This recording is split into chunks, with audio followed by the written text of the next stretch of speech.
Alright, this is King Bucho. Welcome to BDA Boxing, the boxing debate arena. I wasn't planning on doing a show, but Stu insisted, and he's right. We didn't do a prediction show, and we're gonna be doing a show tomorrow, so we have to do it today. So what's up, everyone? Boxing Style in the chat. I sent you the link. Dr. Steerhammer, Gerson Medina. Alright, Stu, you there, man? Yeah, what's happening, Butcho? What up? Wait, hold on. I wasn't bad, I told you what's going to happen with Price. I told you he's going to be sleeping. I told you the ambulance is going to come. The oxygen mask is going to come out. I told you he's going to miss the main event. I told you all them things were going to happen. Alright, I'm doing pretty good, man. A bit tired, but yeah, we gotta talk about tomorrow's fight.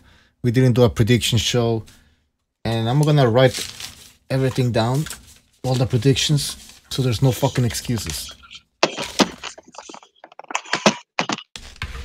Alright. Stu, you wanna just give us your take on tomorrow's fight?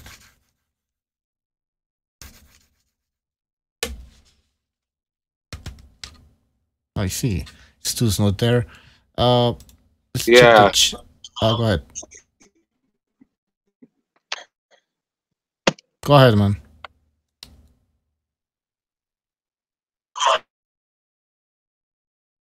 Good fighting forward to you. Yeah, I can hear you, man. Butcho? Yeah. Hang on a sec. Give me 2 minutes. I need to come back on. I'm going to reset. Give me 2 minutes. All right. Fucking in it now. So yeah. What's up, Fight Scout, Lion Bar, Shipper Sons, Precise Presenter, Carnival. He says, hello all, great cruiser action tomorrow. Is this a mismatch? Is this as good as Usyk against Gassiev? That's a real question. Alright. I think the mic's sounding very sensitive today. Fuck, I need BDA to do this shit, man. I don't know how this works. Stu, whenever you're back, just let me know. Alright. I'm gonna send some... I'm back now. Alright. Welcome back. Alright, just your take on the fight. Say again. Just give us your take on the fight. Do you think it's a mismatch? Are you excited? Just talk about the fight. Yeah, I mean, when you say mismatch, I think most people that Usyk fights is going to be a mismatch, to be honest with you. But Tony Bellew's going to come to fight, isn't he? That's for sure. So that's what makes it exciting. Yeah. What are Bellew's chances, though? I checked. Am I cut now? Can you hear me? Yeah, I heard you before. I thought you stopped talking. No, I did stop. I was just saying, can you hear me okay now? Yeah, I can hear you now. Oh, that's cool. Yeah, I mean, it's a very good fight. You know, Bellew's got a chance because it's boxing, and he's a big. I think he's a decent puncher at cruiserweight. I do. I mean, he fucking starched Makabu out cold. So on any given night, Bellew can land that shot, and it's all over. But the difference is, Usyk is he's the cruiserweight Lomachenko.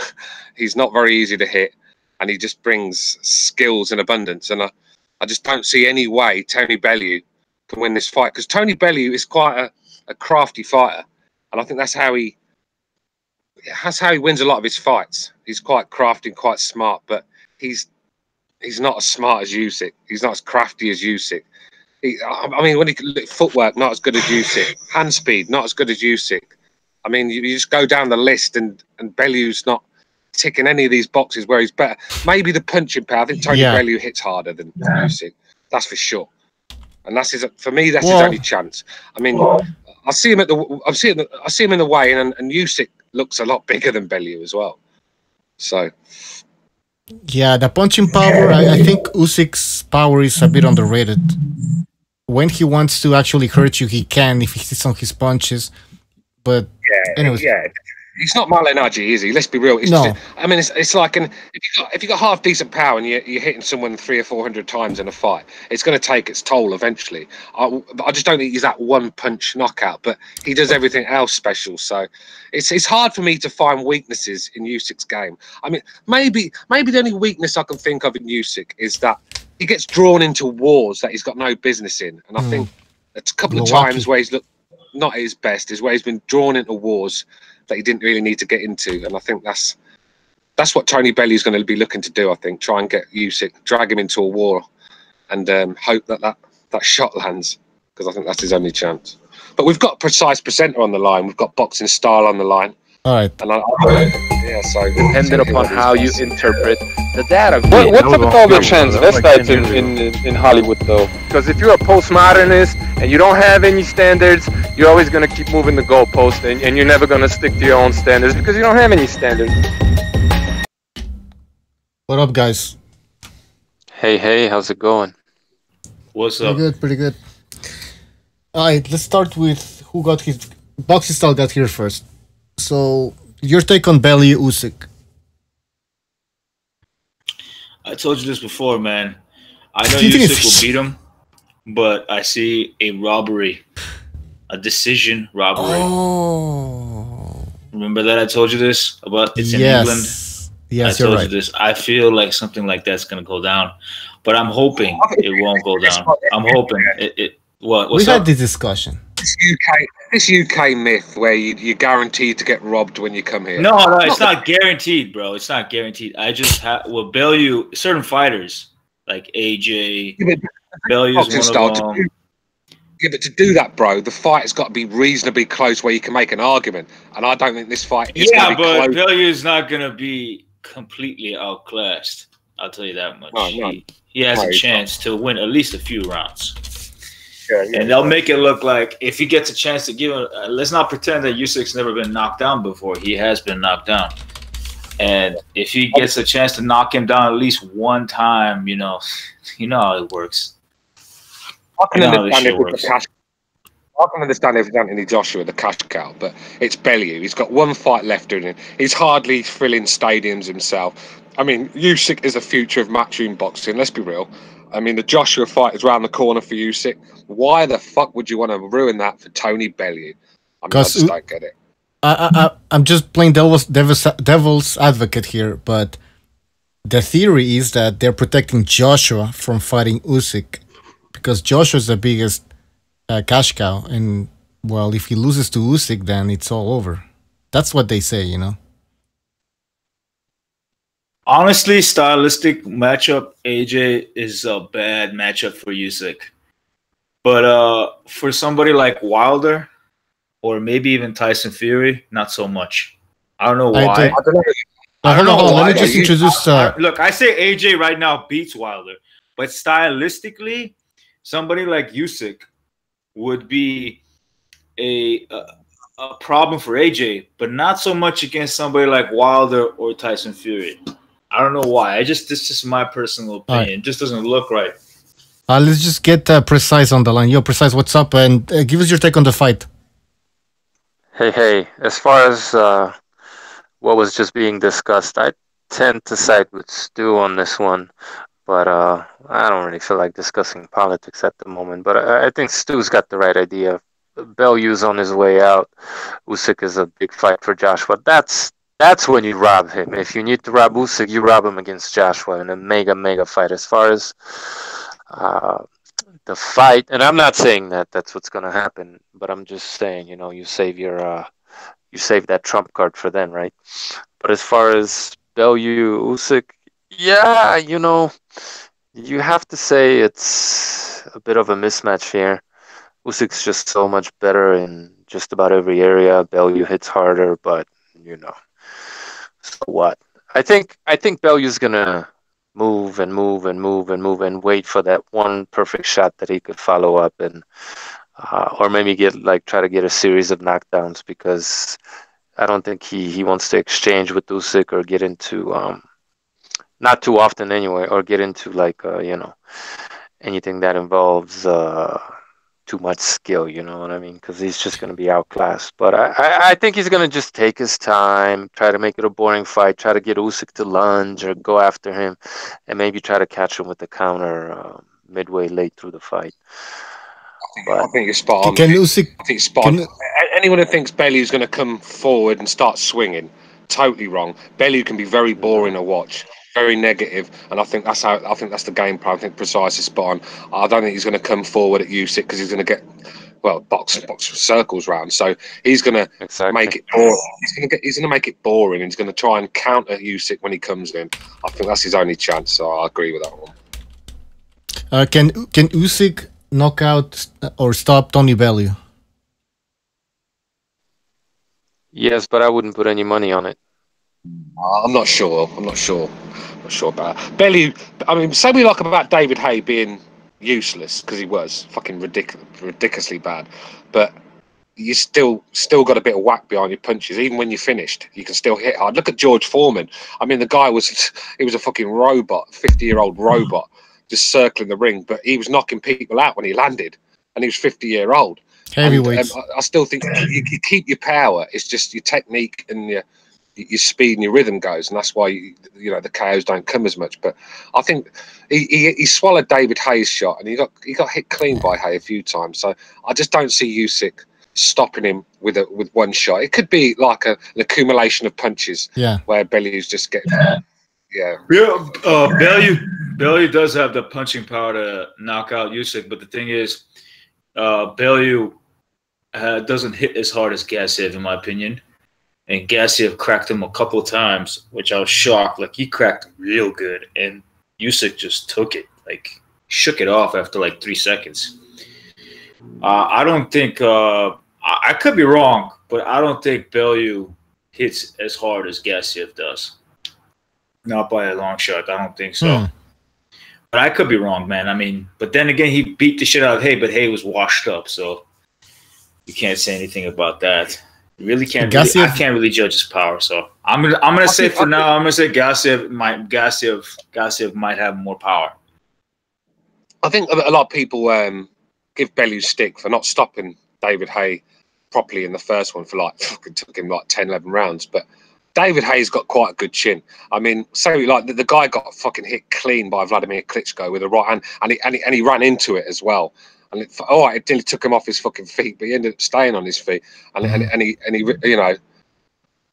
he managed to take that shot and carry on. So I don't think David Haye's got a bad chin, to be honest with you. He's quite hard to hit clean. David Haye has a pretty good chin. I don't know what happened in the second fight, but the first fight, obviously, he fucked up something on his leg. I don't know what it was. You guys probably know. But he was actually beating him. In all honesty, I watched the fight. He was landing more shots at him. It's just that when he does that lunging, he actually hurt himself in the process. In the second fight, he just age crept up on him. Something happened. I don't know what happened in that second fight. That second fight was weird. He finished him off way too quickly. Seems like he was age got up to him. It was quite embarrassing, really, wasn't it? By the way, guys, I have a question though. Do you think this fight's gonna be more competitive than Usyk against Gassiev? Well, I hope so, because that was not competitive at all. So I hope so, man. I've just paid for it, $20 fucking bucks. I want it to be more competitive than that. No, it'll be more competitive because it's a different style. A taller guy, more. He's a little more elusive. It's gonna be a little more harder to hit than Gassiev. Gassiev just is there to be hit. That's his style. I think he's a lot smarter than Gassiev as well. Gassiev. I don't know about a lot smarter. It's just he's a little more nimble. I won't say smarter. Gassiev is a pretty smart fighter. Showed me nothing in the used fight. I can't say smarter, Stu. I can't say that. I could just say that he's more nimble. He's just a little more athletic, I guess. That's the right word for it. Put it this way, Gassiev had one game plan, and when it didn't work, he went in his shell. I mean, that is not a smart fighter. If you can't adjust, all right, even if you're getting schooled, change it up a little bit. Try and get in his fucking face, get in his, rough him up, put elbows in his face, fucking work the body, try something new. But when you've got one game plan and it don't work, and you just plod along, waiting for the belt ring to take you to defeat, that's not a smart fighter to me. He's a smart fighter when it comes to timing. He's pretty good at his timing. He's pretty good at selecting his shots. Timing doesn't. Yeah, but timing doesn't make you a smart fighter, does it? Oh, well, it does. It does. Like timing and selecting shots and when you're gonna hit him, when you're not gonna. He rocked the shit out of him, and I don't know what round was it. Like I'm surprised he was still standing after that shot. He put everything behind it, but didn't work out. I mean, he's dealing with a guy with a good chin, better athletic abilities, just all around. So apparently, I've just got a text message. BDA I think is hanging and tied, so I'm going to be hosting the show. So we've got two new guys, and we've got our friend from France, the Serbian guy. Sorry, I don't know his name. Help me out here. Hey, what's up? Official scorecard. Sorry, bro. You see this guy all the time. I forget his name. No problem. And we've got someone else in the chat who's got a PlayStation avatar game. I don't know who that is. So this is the thing about me hosting. I don't really know who the guys are. Butcher and BDA knows them all. So if you want to introduce yourself, it's Battle Rifle. Not there. Battle Rifle. Just call him Battle, man. I just call him Battle. Yeah, what's up, man? What's happening, Bal? So what do you think about this? What do you think about this fight tomorrow then in the UK? The Bellew and Usyk fight? Yeah. It's gonna be good. Isn't it like the first British fight where it's like an undisputed fight? I think so. Yeah. I mean, just boxing doesn't get a lot of undisputed fights, full stop. So I wouldn't be surprised if it is. Yeah, I mean, I think it's actually making like a really good step. It's an important fight for this year, and you never know. It could be fight of the year if Bellew comes out there and really comes to fight. I picked Bellew, but I just can't really. I can't really. No. I'm sorry. I picked Usyk. I'm sorry. I picked Usyk, but I can't really count Bellew out. But if I'm being honest, I don't like to just spin here and just talk about how he's going to get outboxed. I like to just look at the positives. I mean, he has a lot of upside if he wins this fight. Become undisputed at cruiserweight, and maybe if he wants, get a shot at Joshua if he wants, because he can cash in that WBO belt like the briefcase what they have in the WWE. How they have the Money in the Bank, so he could definitely use that. Also, Usyk can. Yeah. So the question. My bad. So Sorry, bro. If we're going to push this Joshua fight, Usyk has to look good against Bellew. He has to do it in fashion. He can't be struggling. He can't be, nicking it on the cards and split decision. He needs to be dominating this fight, looking good like he usually does, because then people will push for the Joshua fight a lot sooner. But with official, do you want to just quickly give us your take? Sorry, we'll get back to you in a minute, Boxing Star. I just want to get the new guys in. Recognize has just joined us, so we'll quickly get official in. And then we'll get recognizing. So you want me to talk about the fight? We prediction. Well, of course, I'd favor Usyk. The only question is it going to be a UD or he's going to stop him late?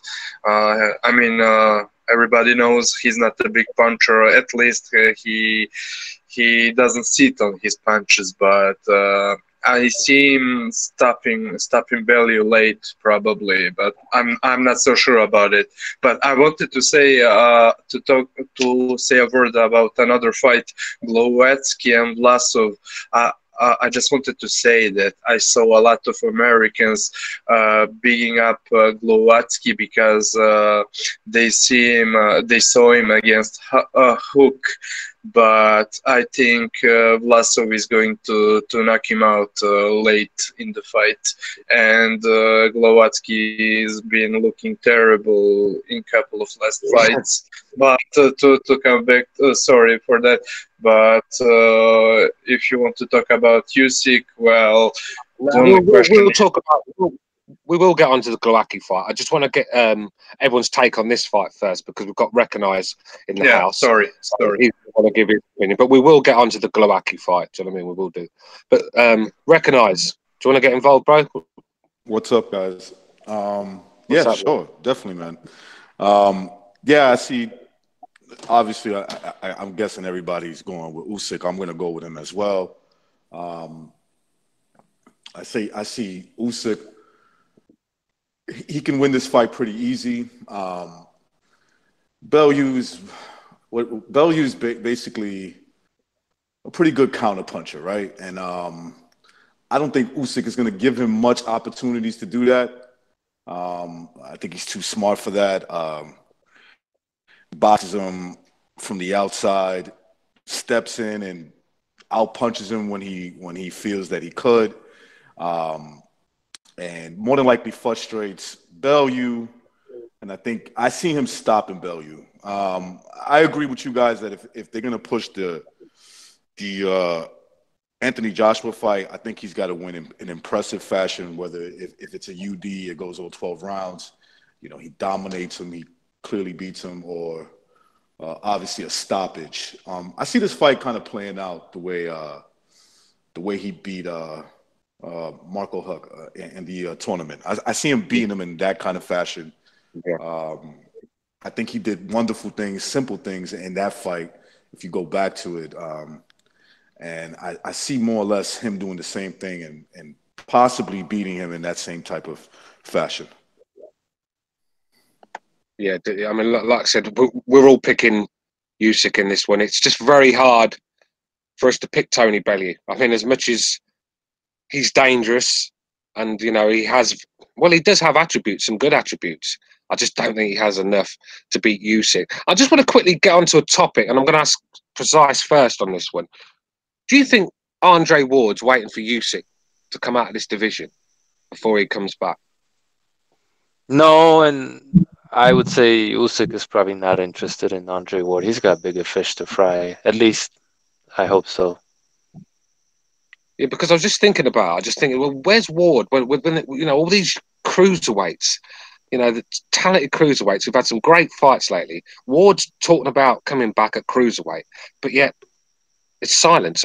It seems to me, I think he's waiting for Usyk to get the fuck out of the cruiserweight division so he can come back and try and mop up Usyk's leftovers. I mean, that's just how it seems to me. I don't know if you want to. He can't do shit up there, man. I don't think Andre Ward could do shit at cruiserweight because he likes to fight very physically, and those guys are so much bigger than him. He's not going to be able to bully them in that matter that he likes to. You know what I mean? Yeah. The reason I mentioned this as well because obviously Bellew was talking about fighting Ward. He wanted the Bellew fight to, you know, make some money in the UK. I think that's what he really was looking at. But all these other guys, I mean, I think they're just too much for him, to be honest. Or it's too big of a risk and not that much money. Usyk, he'll just box the brakes off of him, man. Probably knock him out. Yeah, I mean, I think this is a fight that Usyk, I think, just it seals his cruiserweight legacy for me. I mean, he's already sealed it really, but this is just the icing on the cake. You know, get Bellew out of the way because he was the WBC champion. He got the belt taken off him. Granted, he fucked around with Hay the Cripple for 2 years, messing around and wasting his career around with David Hay. He got him paid, but he wasted his career for me. But he was just the icing on the cake for Usyk. And I think if he gets rid of Bellew in style, he can give his belts up, go to the heavyweight division, and you know, I want to ask you guys, if Usyk wins this fight comfortably and goes up to heavyweight division, you know, there's obviously going to be a 2-3 fight plan. I'm going to ask all you guys, who's the first fight at heavyweight you'd like to see Usyk fight? And boxing style, I'll go to you first. If he beats him in fashion, yeah. I'll probably say Dylan White. Not automatically AJ. Somebody. Well, maybe he needs a little tune-up before he gets. You can't. Yeah, I mean, let's just take AJ out of the equation here because he's busy at the moment. Maybe Dylan White go too much too early. Maybe somebody like Joseph Parker, I guess, would be a nice. Yeah, I mean that's the sort of name that I'd be looking for. I mean, that's a good fight. That's a good tune-up. Oh well, I don't know if it's a tune-up, but It's not a tune-up, but it's still it's more of a reasonable fight for him over fighting Dylan White that has a heavy-handed, you know. Just Parker's heavy-handed too, but he's more of a different style of fighter. So I just don't think Parker's not busy enough. He's just not busy enough. But I think Parker's a good indication of where Usyk will be at heavyweight. I think if he struggles to take Parker's shots, or if you know, and if he's struggling to rough up Parker at times, and he's getting bullied in there, then we're gonna have to start worrying about Usyk at heavyweight. I think Parker's a good indication of where we're going to be after that fight. But I want to ask, recognize. I mean, I'll ask you who you think Usyk should fight first at heavyweight. I guess I'll sort of piggyback off of Boxing Styles picking Parker, but if not a Parker, maybe a Huey Fury type who just finished losing. I mean, maybe I don't know. I don't think Usyk wants that. I think he wants big fights. Andy Ruiz would be nice. I don't know if it's possible, but that would be a nice fight for me, for sure. Yeah, definitely a good little fight. Precise.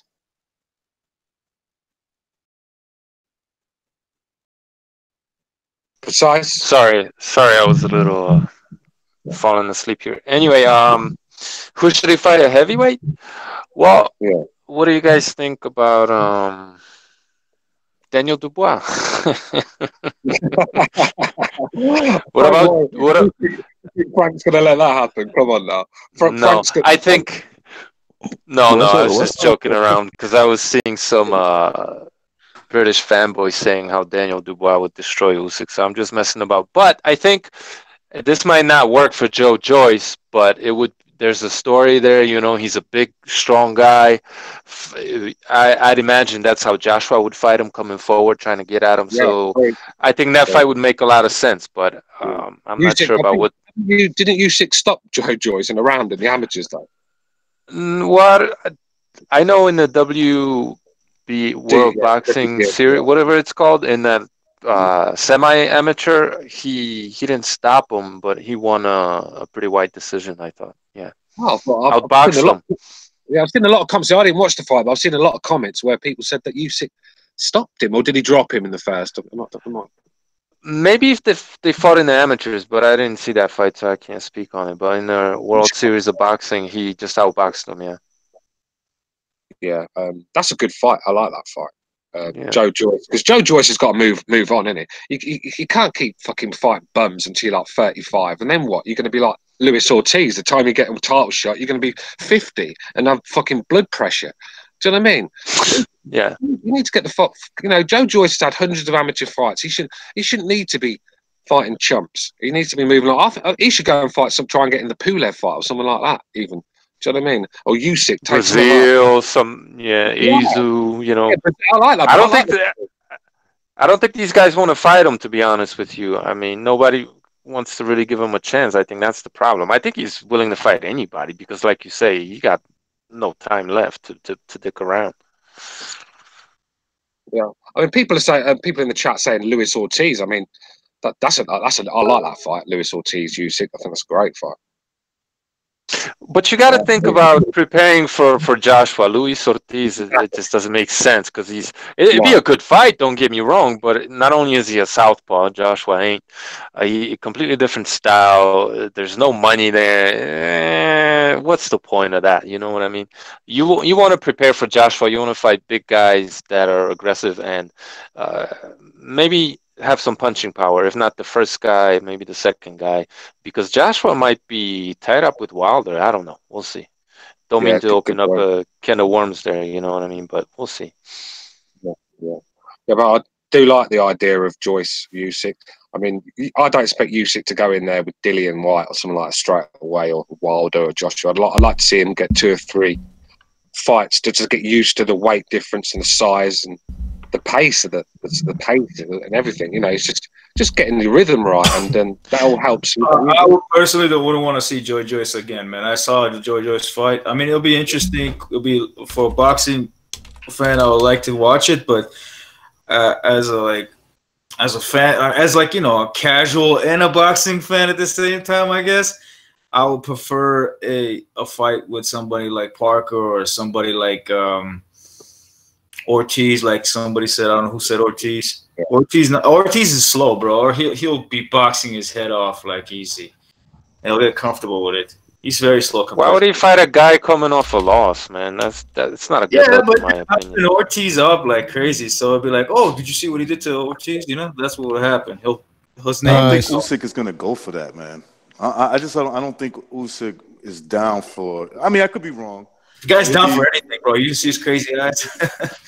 Yeah, but like guys who lost fights, you know. Oh, he wants an undefeated fighter. Is that what you're trying to say? No, I mean, let's say a guy who lost a fight, like I said, the fighter I would like to see him fight is Andy Ruiz. Start off there. That's not a matchup neither. By the way, I made a mistake. Like, I was trying to get the other guy, the Scottish guy, in, but I let this guy called T-Stripes, which then I noticed he was fucking low place. So low place managed to get through the system now. Well, all right, I gotta go now. I'm just kidding. You knew who I was. Yeah. I don't mind. I can't say that. No place always invites me to his hangouts. You knew who I was. I forgot your name. Shit. What's your name? You know my name, all right? Bucho. No, I forgot Bucho's name. I was listening to it. What's up, low place? What up, low place? You know? I've been here. This is my first ever YouTube account. I didn't even know I was on. I thought I was on my low place account. I can actually remember that account, T-Strike. No, Hopkins picture up. Right, no, I just want to get low place in it. Before I get to battle, I'm going to get to battle and official in a minute, but I just want to quickly get low places because I know he's a big Usyk fan, so I want to get his opinion on this fight quickly before we move on to who Usyk wants to, who you want Usyk to fight next. Because I want to ask battle and I want to ask official who they want. But first, I want to get low place in, and I want him to give his opinion on the fight. Yeah. Where the hell is my shadow boxing tape? Where is it at? Get off the damn game and get your ass up and start shadow boxing and send me my tape. And secondly, wait, you talking about me? Yeah, where my damn tape at?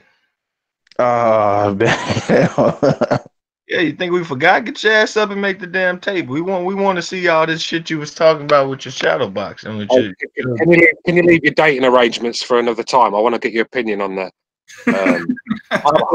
Tony Bellew got to go out there, go balls to the fucking wall, and make Usyk fight the shit out of him. I respect Tony Bellew highly.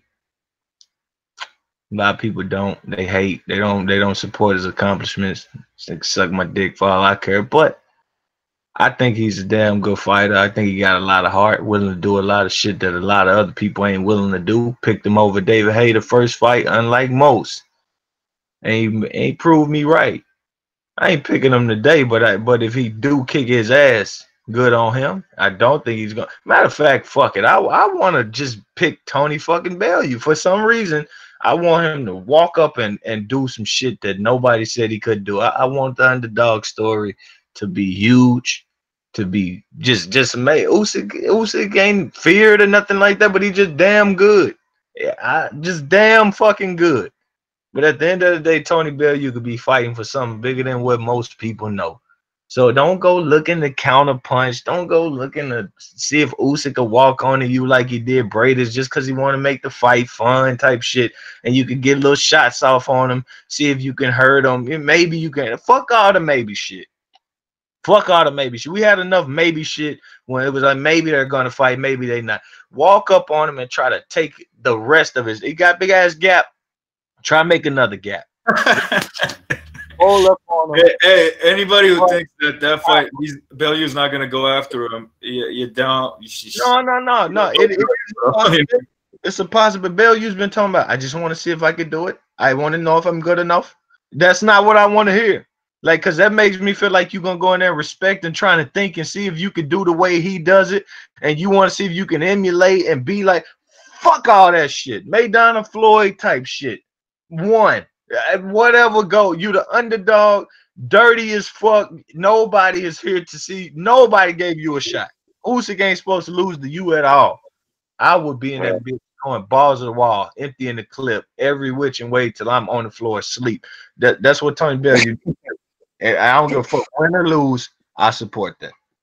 I kind of agree with Low Place. I think, well, why go in there and just get schooled and go through the motions? Just go there, give it all. If you get fucking slept, you get slept. That's boxing. I mean, just go on your sword. Don't fucking just do what. Bellew's gonna go when he right, and he ain't just gonna go balls deep in the first round or something. Like, he's gonna go when he feels right, and he's just gonna make it a war. That's how he's gonna fight. That's how Bellew starts. Well, I just want to get Battle's opinion quickly, because I want to get back to him, because I promised him I'd get him in. Who do you want to see Usyk fight next? Because it's clear, I think we all think Usyk's going to win this fight quite comfortably. So let's just say he does win it tomorrow. Who would you like to see Usyk fight his first fight at heavyweight? Oh man, like I would like to see him just have at least one tune-up before he fight AJ. I know you can say he's ready, and he probably is. I just want to see him just fight at least one time at heavyweight just to get like a glimpse of him. And I wouldn't mind seeing him fight somebody like a Dominic Brazil or a Joe Joyce or maybe not Jared Washington. I don't think he would take that fight. Nah, it's no point. Trying to figure out Kunaki. No, I don't think Kunaki would take that fight either. Trying to think. Just pick a match-room boxer, a heavyweight. What about this? What about this for a fight? What about this for a fight? Usyk v Povetkin in Russia. I like that. Do you? I like that too. Yeah, I do like that too. They'll definitely be entertaining. Povetkin's too soon, too dangerous. I wouldn't pick that one. Yeah. I mean, he's coming off a loss. He's coming off a loss. He's just been slept by Joshua. So I think Usyk, it's a good time for Usyk to get hold of Povetkin. I mean, I'm not saying Usyk won't box Povetkin. I'm just saying maybe it's too soon for it. Maybe. Yeah, you might be right, but I think if you want to get to Joshua quick, you're gonna have to beat people like Povetkin. Usyk versus Tenshin Nasukawa for the first fight at heavyweight. Let's go. I think he's ready. I think he's ready right now. To be honest with you, he's in his prime, dude. Like, yeah, but I just don't want to see him be rushed. You know, get caught out, have a bad night, get caught out, and then everyone say what a hype job he was, because we know that's not the case. But that will happen because boxing fans are fickle and very stupid. Most of them, very low IQ. He should rush. He should rush. You know, I see this fight going to a decision, but the thing is, if the decision-wise, you know, like, what was I gonna say? If he was in heavyweight, I would see Usyk stopping Bellew, but I just don't see him stopping Bellew in this fight. He should rush. He should go right face. Official. Right Let face. me just get official. Let me just get official in there because you've been waiting a while now. Official. I know you like your Eastern European fighters. Can you think of one at heavyweight that Usyk should fight next? Well, it's a good question, but like most of you said, I'd like to see him against somebody good, but I don't want him to rush in neither, because I just want to see first of all if he can take a heavyweight punch.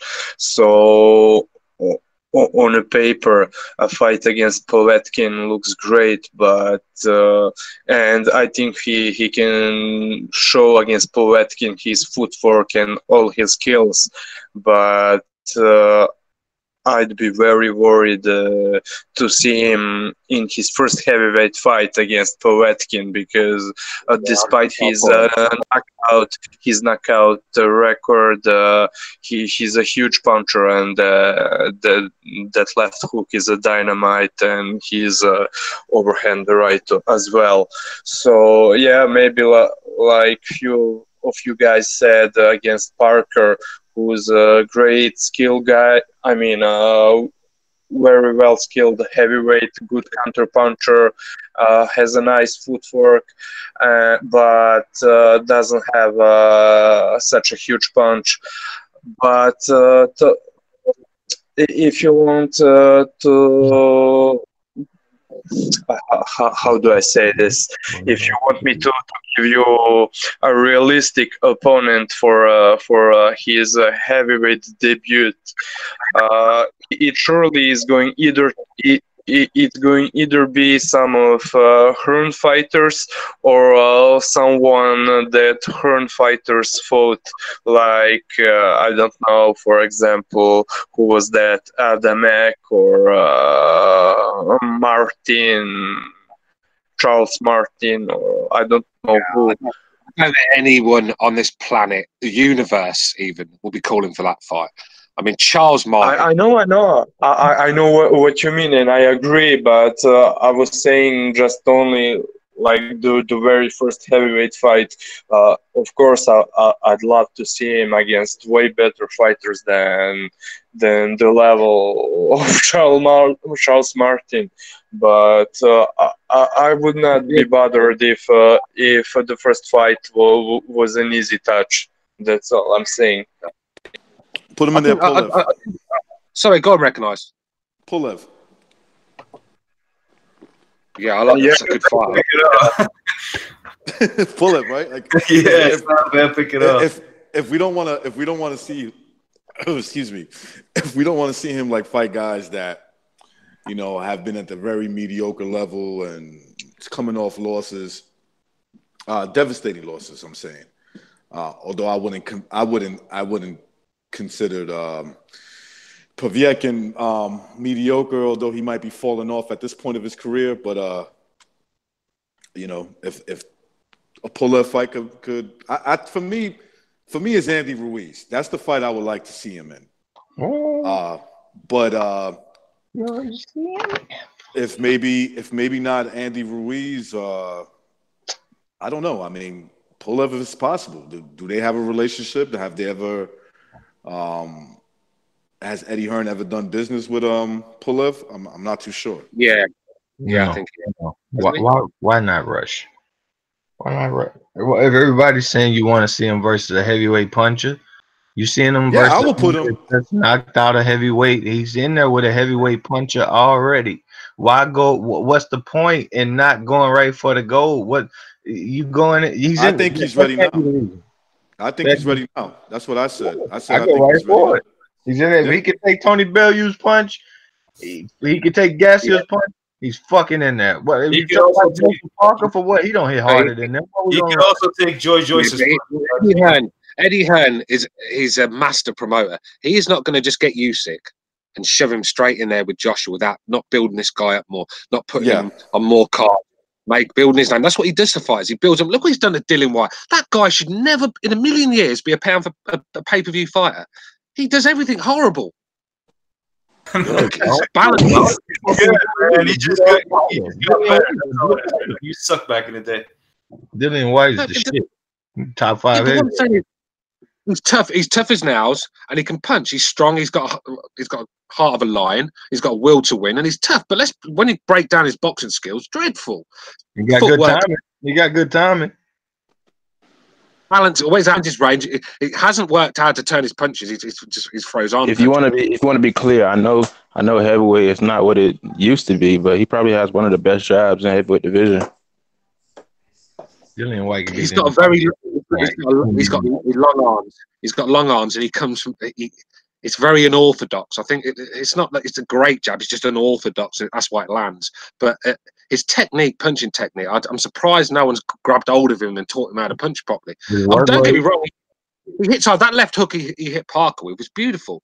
But don't get me wrong. But when you're landing one shot in like 4 fights clean like that, I mean, this is not a shot he's pulling out the bag all the time. So I just think he needs to work on a few things. But I think his grit and determination has got him so far right now. But like I said, Eddie Hearn has built this guy, and that's what he's going to do with Usyk. Just build him up and make that fight a lot bigger. There's no point. Building right now. Bellew is building. You should learn. Bellew should be spelled building, because this is what it is. That's what it is. Bellew's even said, in order to get a Joshua shot, he got to impress versus me. He even said it. It ain't no need to go play a heavyweight and learn that you got punched in the mouth by a big dude and got knocked out and never made a Joshua possibly. Fuck no. You go right for the shit. If you lose to the best in the world, they can't say shit about you. You can take a year off, do whatever you want to do, because you just got a big-ass paycheck. You was just the undisputed cruiserweight champion of the fucking world. Why not? Yeah, but nobody really does that when move up. They do a little tune-up before they do anything. Even Canelo at what's his name, Junior. Canelo couldn't fucking smell this dude goddamn jockstrap. Don't even. No. I'm just saying. Like even when he went up from 154 to 160, well, he didn't even fight at 160. He fought at 164, Canelo weight. What? Hey, well, that's why you set yourself apart and be great. That's why you set your fucking. You don't see most heavyweights move up and just fight the big guy in the division. I think if you look at Michael Spinks, I think he fought Jerry Cooney first. Yep. And, I was just thinking Spinks. Floyd Patterson. Floyd Patterson jumped straight to Sonny Liston. I think he fought some other people. Who else? I'm trying to think. Evander Holyfield fought people like Michael Dokes and pretty much warm up, bro. You warm up before you get to there. That's what it is. Ray Leonard went right on up to Hackett. Like that. It could be done. David Hay fought Monty Barrett. I think was it Ruiz or Monty Barrett, one of them two, when he first went up. So, you know, he was a unified cruiserweight champion. I think it's good to give him a cut fight. Well, let's not protect him here, though. I'm not saying let's pamper these cruiserweights, because if you're an undisputed cruiserweight champion of the world, you should be able to go up to heavyweight and hold your own. I mean, history tells you that. Somebody, you know, keep away from. I think Usyk signed to with Eddie Hearn to fight Anthony Joshua. So I think for him, it's like, let's do it now. I'll follow your plan. If you want to see me fight 2 fights before I go in there, I think it's up to Hearn. Well, recognize, sorry, but I don't see what you mean, because Usyk very recently, like a day or two ago, told that they haven't signed anything in his contract that is saying he's going to get Anthony Joshua. But if you want to say that his own reason for signing with Hearn, yeah, I think so. I do think that he really wants that fight, and he's been saying it. But at the same time, he said that in the interview just recently that there's nothing saying in his contract that he's going to get Joshua.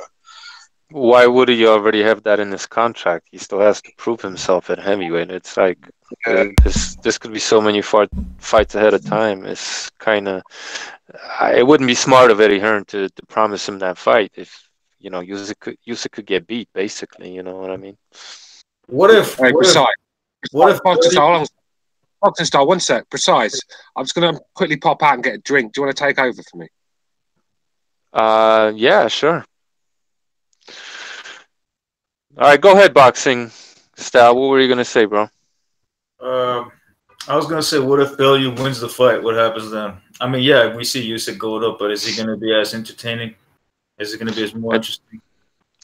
Probably a rematch, I would imagine. So, in my opinion, I think Eddie Hearn wants to see what he got with Usyk, and he wants to probably build up that fight with Anthony Joshua. Joshua's gonna need opponents, and to just keep that money rolling in and building his star. And I think he's going to want to build up Usyk and make that fight. Why not? I mean, you know, it's nowhere near as dangerous as someone like Deontay Wilder, but maybe who hasn't talked in a minute? Battle, you've been kind of quiet over there. What do you think? About what? Usyk fighting Anthony Joshua, maybe the contract deal. I don't know. Anything else you may want to add? And if not, we'll just go to someone else. It's no big deal. If he don't fight AJ right away, ducking. That's how I feel about it. Fucking ducking. Go for the fucking goal. I'm tired of all these pussies telling me to wait. You fucking ducking. That's what you're doing. Tony, I mean, but aren't you the person who's standing? You drop, but no, I ain't doing none of that shit. Tony Bellew, you drop fucking weight, drop fucking weight all the way from heavyweight and fought you first. So if you can't do that type shit, you ducking. Mikey Garcia. That's not ducking, bro. Say what you want about Mikey Garcia, but that motherfucker going for the goddamn kingpin. If he get the shit beat out of him, so be it. Bro, Anthony Joshua is the 250-pound man. There's no heavyweight weight limit. I don't give a damn. And wasn't you the person saying that you was okay you was okay with the fight with Crawford and Errol Spence don't happen next year because the fight likely ain't gonna happen anyway. Signed to the Candy Crush Plus app. Ain't my goddamn fault he signed over there by his fucking self. His promoter can't even. Man, matter of fact, I'm finna school your ass on this. His fucking promoter. God. I can work with Heyman so fucking bad. Well, why the fuck Stevenson Vosdick had to go to Purse Beer when you were clearly the B side? He can't fucking work with nobody. And Crawford signed for protection, so the bitch got protected. Now, when Usyk, if you don't two of Crawford's opponents, do it. If you don't go fight the best in the world, you duck it, and you better. Wait, who's ducking? Two of Crawford's opponents. Two of Crawford's opponents were on PBC. Low place. If you haven't forgotten. Fucking C+ opponents. C+ opponent. That's my point. Al can give you his C+ opponents, but when you have Vosdick as a clear B side and a mandatory, Campo was a C- fighter. Campo was a C- fighter. Well, that's not Ocampo. That's I can't do shit about that. Every champion's gonna fight one. He needs to fight Joshua. Yeah, but you can criticize Triple G millions for breaking Kell Brook's face. Yo, recognize low place. Low place. Why playing yourself, low place?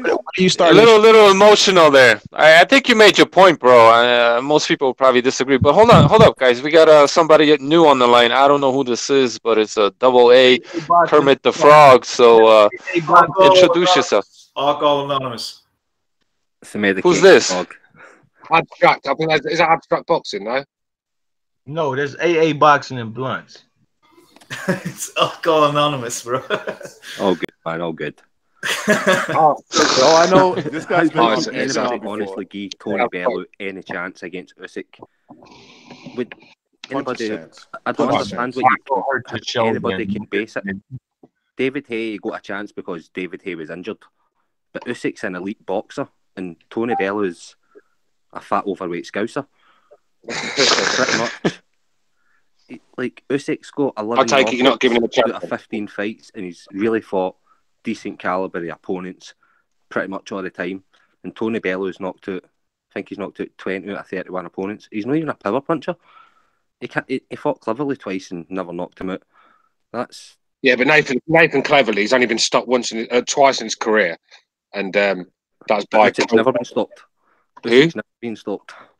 So, yeah, but Cleverly's not Usyk, is he? You can't. All I'm saying is, there's rumors. Yeah, if I don't mind, if you guys don't mind me cutting you off, there's rumors of Nathan Cleverly, bro. That's why. Nathan Cleverly is very hard. Injured. That's his only real chance, really. He's not got this amazing power. He talks about it. He believes he's got power, but believing you've got this amazing power and actually possessing it is totally different. I can't see him. I don't rate him as a boxer. Nathan Cleverly. I think you don't rate who? You don't rate who? Tony Bellew? Tony Bellew, yeah. Man, he knocked the motherfucker neck off in the cruiser. You didn't see that shit? That was knockout of the year. He hung that motherfucker, man. You didn't see that? Yeah, it was a very devastating knockout. But I just want to go on Cleverly quickly because I think Cleverly, very good chin, Nathan Cleverly. He's showed it all through his career. He could always hold a shot. I think Tony Beck just looked a fucking. Well, he looked like he had HIV, so he just was struggling at that weight. I think the cruiserweight fight was just one of the worst fights we ever seen. He looked like Tom Hanks in Philadelphia. He did look bad. He did look bad. Yeah. He looked... Well, Bellew's an improved fighter at cruiserweight, but Usyk is no whoever the other guy was. It's levels into he ain't nothing but a Cleverly if he don't go right up to heavyweight and fight for 3 titles for millions. Why go into a fucking shoulder or something and then be on the bench? That's another point. That's another point, T. So how come Mikey Garcia can't just go up and fight somebody like a Errol Spence? Since you said go for it all. He did. I just told you he's gonna get his fucking ass kicked because he can't. But he can't sniff his goddamn jock strap. What you don't understand about that? Lopez, what you said was you said you didn't approve of that fight, didn't you? Then you tell me you didn't approve of that fight? I just tell you that Mikey Garcia can't fucking sniff Usyk goddamn jock strap. Didn't I tell you that? It ain't the same rules that apply. This motherfuckers are great. Mikey Garcia is a motherfucker y'all hyped up for quitting versus Alito. He would have. How can he sleep with Josh? It would be one fight away from being undisputed with Lomachenko. So if you're talking about a 4-weight division champion, how is that not crazy?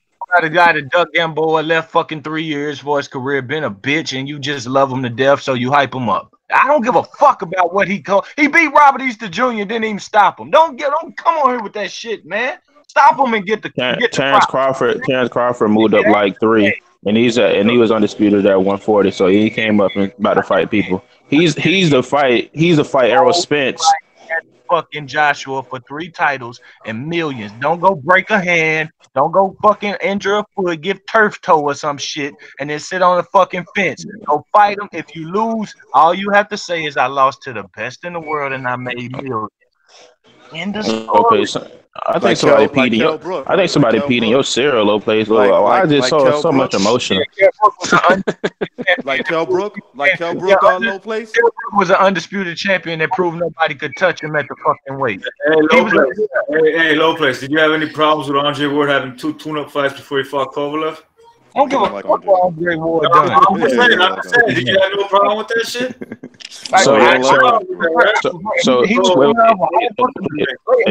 Andre Ward could blow up in. Please, let me ask you a question. Ladies, we need to get some fucking order in here. So, wait, I just want to ask you one question.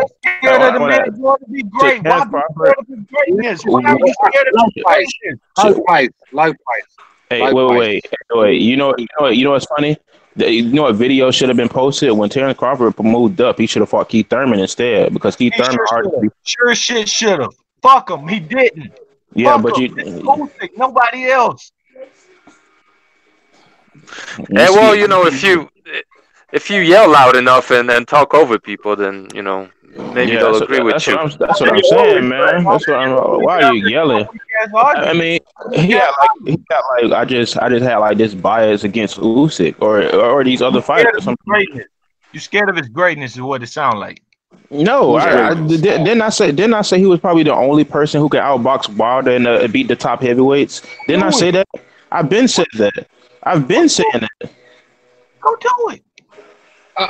I'm lost here. Are we comparing hang on a sec. Are we comparing Mikey to Usyk resume? I don't know what. I'm lost with the conversation. I don't know why they brought Mikey over there. No, he had a problem with what I said because I told him that I don't think he should move up to heavyweight because heavyweight there's no weight limit.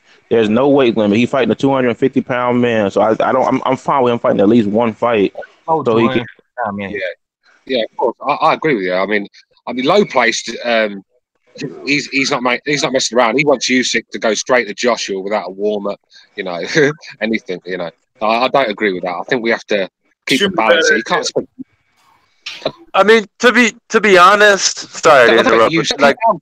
Wait. Let one at a time. Let Precise. Go ahead. You was gonna say something. Yeah, to be honest, it would make sense for Usyk to fight Joshua right off the bat because Joshua's improving. But if you look at the business side of it and what actually makes financial sense, that fight doesn't make sense right off the bat. And Usyk's trainers probably do want to see him test it a little bit and see what's going on. But as far as him having as good of a chance as possible, it's better to get Anthony Joshua now because he's young. He seems to be learning with every fight, and he's just gonna get better. You know what I mean? Can Usyk still get better? Maybe. I don't know. Just my opinion. Is Joshua really getting better, though, P? I think so. I don't know. I don't know, man. I've not seen it. I think he's around the same. I think he's just changed his. No, he's more confident in what he does. He's getting better. Experience. He's more confident in what he's doing. That's obvious. Experience most of all. Exactly, like the way he fought Povetkin. Yeah, he was getting outboxed, but I saw him adjust in that fight, switch it up a little bit. Yeah, it was looking a little sloppy, maybe a little awkward, but. He got it in and he adjusted and then he won the fight. And that was a very valuable experience, I thought. The more oppositions he fights, the better he gets. If you notice, the different styles he fights, he gets better. He adjusts, but he's not a fast adjuster, but he's just in time not to get beat. I guess that's the right word. I can't afford it.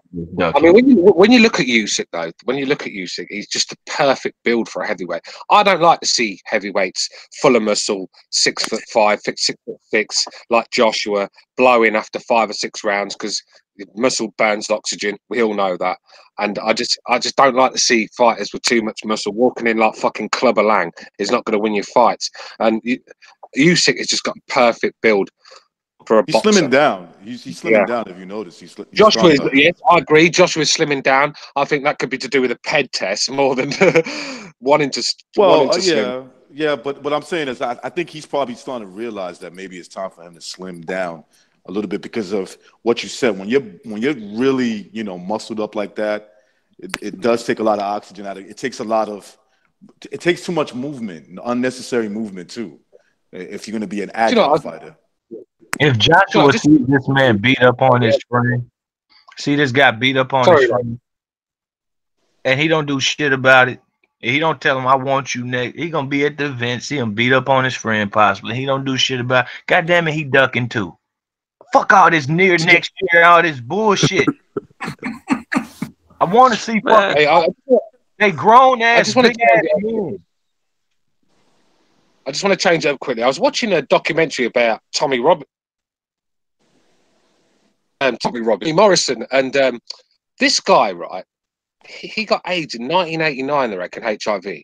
But the guy had 30-odd fights before he'd even been tested. So I mean, so this shows that these fighters, I mean, they could have just took anything. I mean, he was fighting with HIV, so you can imagine there was other fighters fighting with PEDs inside their systems. So it just makes you think, doesn't it, how a guy can fight that long with HIV without getting one single test. But still, you don't know when he got this shit. He could have got that shit like in his 20th fight, the 25th fight. Who's this you talking about? Tommy Morrison. No difference. You can't tell from that. They're testing for drugs. He got it. But you're supposed to declare it. But do you know what's wrong with boxing? Is too many governing bodies doing too many. Not to Tommy Robbins. The guy was fat. The guy was pedded up to the max. I mean, if you get tested, it depends who's testing. You've got to remember, like in UCAD, or the actual people who are the testers for UCAD, some of them are ex-sports people. They're testing people while they're posing for pictures. The tester will test the person and then stand beside them and pose for a picture, so he can put it on his Instagram or show his pals when he goes home. Nobody's ever going to fail a drug test when you're getting tested by somebody in your own country. Billy Joe Saunders is a perfect example. That's what happens when somebody else tests you. They find stuff that other people don't. Got a point. UCAD don't test everybody in America. So, I mean, that's the only reason that they caught him with the HIV, because they give him a drug test, they give him a blood test. That's why he was meant to fight. I think he was meant to fight. I can't remember who he was meant to fight now, but I think he was meant to fight, and they got pulled the week of the fight because he wouldn't give a blood test. So he got forced into giving this blood test, and as soon as he gave the blood test, that's when the HIV came out, and he knew he had it. So all them years he was fighting, putting other fighters' lives at risk, man. It's just fucking. That just shows you that testing has. But he knew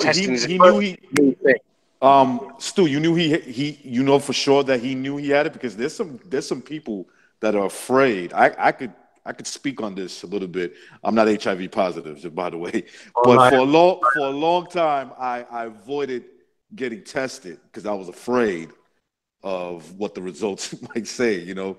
But yeah, me too, bro. I remember when. But are you sure he knew? Listen, his mum said his mum. He mentioned it to his mum. Okay, then he's a piece of shit. He was a piece of shit. The thing is, right? He denied, right? He denied that he had HIV, and that was his problem. That's why he died, because he stopped taking his drugs. And you know, at the end of the day, if a guy hasn't got HIV, then HIV tablets are not going to make you stronger. And as soon as he started taking them again, he started getting stronger and stronger and getting back to health. But then he said, I haven't got it. It's been a mix-up. He just couldn't accept it that he had it. And then he stopped taking the pills and he died like in his 40s. But yeah, 1989, and I think it was like late 90s that he got caught. He was, you know, fighting in bloodbaths with people, spraying his HIV blood and phlegm on everyone. I mean, that's disgraceful when you think. But the thing is, as I said again, you don't know when he got it. He might have got that shit in the 15th fight. He might have got that in the 18th fight of his career. You don't know when he got it. No, you go back to 19. No, you do. Fuck's sake, Box Style. You go back to 1989, look at his record and work out how many fights he's had until he had his test. It wasn't in his 20th fight. The guy had fucking AIDS early in his career. 1989, bruv. Early in his career. Oh, so he's had 20 odd fights with HIV, if not more. Do you know what I mean? There are fighters like that too. They pop positive and then just, oh, I don't have it, and then they retake it again and then they come out negative, which is kind of suspicious because you could end up, and then they're like, see, I told you I don't have that shit. There was one Mexican fighter, I forgot his name. I don't know which fucking fight card. He wasn't in the main event, that's for sure. I tell you what, Usyk's gonna have career AIDS if he beats up Tony Bellew in his biggest fight ever, and then fighting in a weak-ass main event in the UK versus God knows who, and the people don't come out and fucking watch him. That's not gonna help the fucking fight. That's gonna be career AIDS. I don't know about Jimmy McDonald, whoever the fuck we talk about, the old McDonald that had a farm, but I for damn sure know that's career AIDS. Not to take your biggest fight and to step up right into another one. That's how you do it. That's how you do it. End of it. Big money. Go right to the big money. Pacquiao did it. Floyd did it. No, they didn't do it, bro. Oscar told Manny to jump, and he asked him how fucking high and what fucking shoes would you like me to wear to do it, and that's what you do. Bro, you want to know the funny thing about that was a catch weight, and you can't have no catch weights in no heavyweight division. Exactly.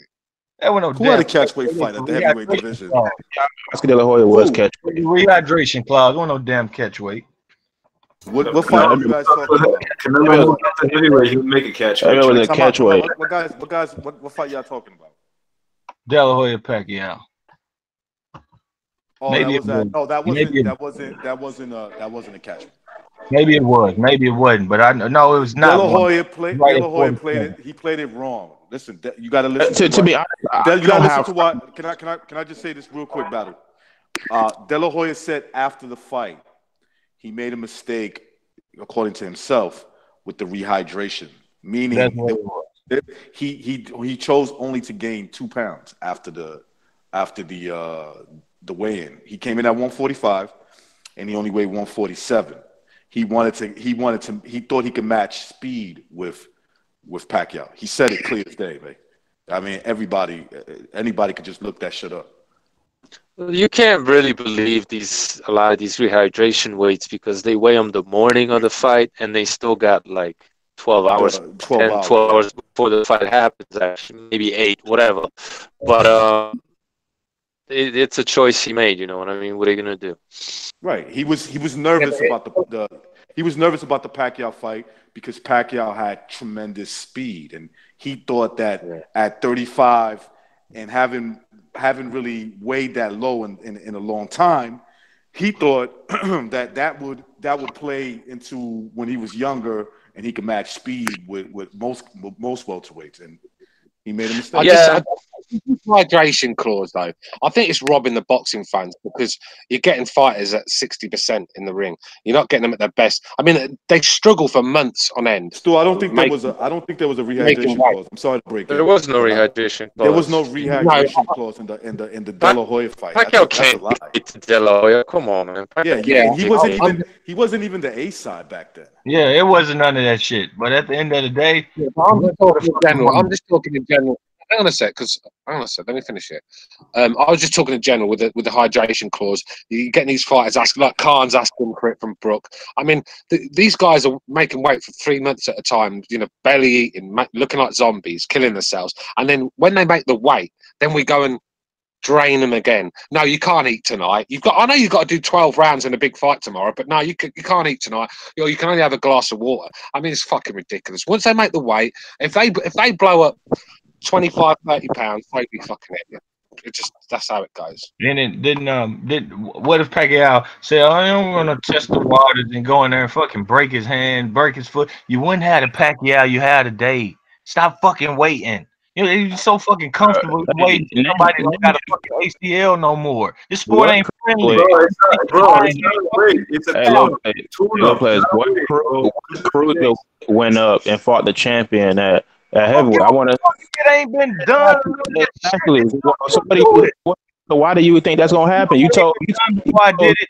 You know what I ain't been done before I did it. You told me too. You told me like 2 weeks ago.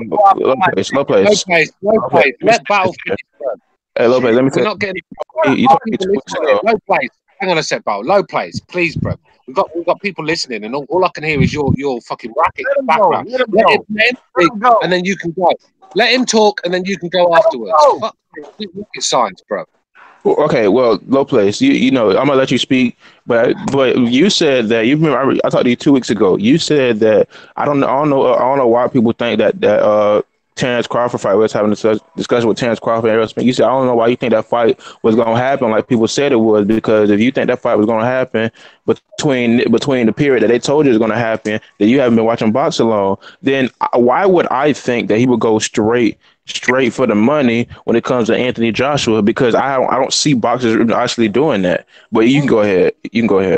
Does Terrence Crawford sign into the Candy fucking Crush Plus app and being protected, and the only person on his side of the street where they don't do business have to do with 2 people promoted by the same fucking guy? And for all this did a cruiserweight, you know what happened after the bitch was a virgin and before she was a virgin with me? I put my dick in her, I done it, and she wasn't no more. I didn't ask who fucked her before me, who didn't. I made love. Go be great. Go be fucking great. Enough of that. Who did it first? If I shuffled this deck, which card would come out on top? Fuck all that shit. It's a fight. You a fan. Usyk is hey, look. Before you start, you should stop talking. I'm gonna say something. The reason why the fight with Terrence Crawford ain't happening, because this is all fucking staged. Mikey Garcia is gonna pull in the Mexican fan base. He's gonna bring out Spence's popularity even more. Yeah. And then people are gonna ask, well, maybe Mikey fights afterwards. He might fight Terrence Crawford. You never know. Because these guys, Spence and Terrence Crawford, don't have a big fan base, a pay-per-view. I know you guys disagree, but they don't. They really don't have. Yeah, they don't have that name. They're gonna get boxing style.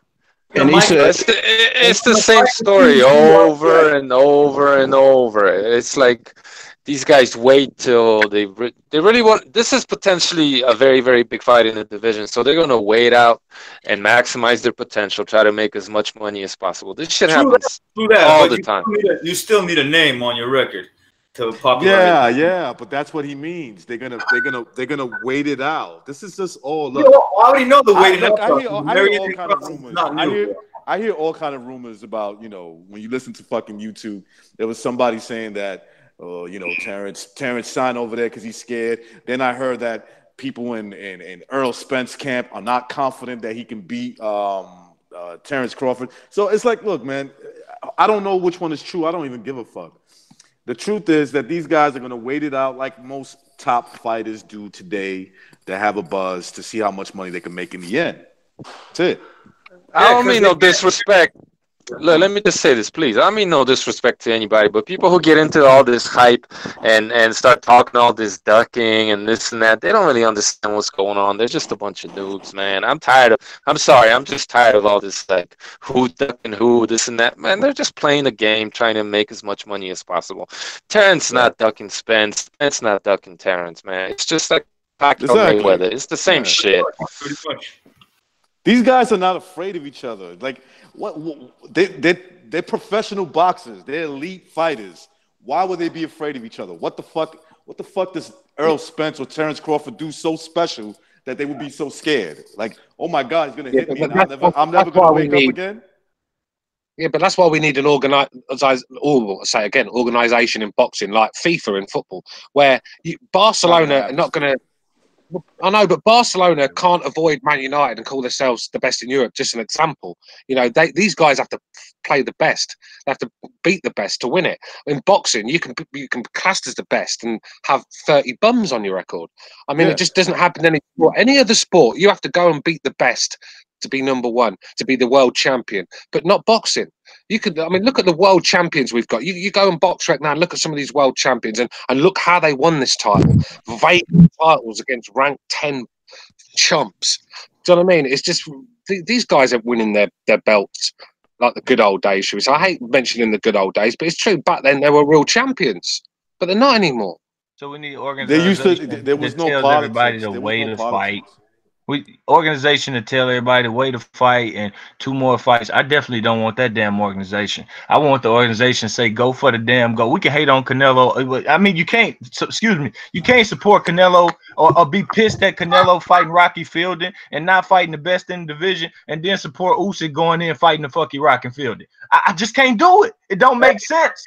But everybody here is likely. I don't know, but likely. You said, why the fuck is he fighting Rocky Fielding? Liking Rocky Fielding, nobody. Look. He had 2 hard fights with Triple G, and I'm pretty sure making the weight cut is not as easy for 160.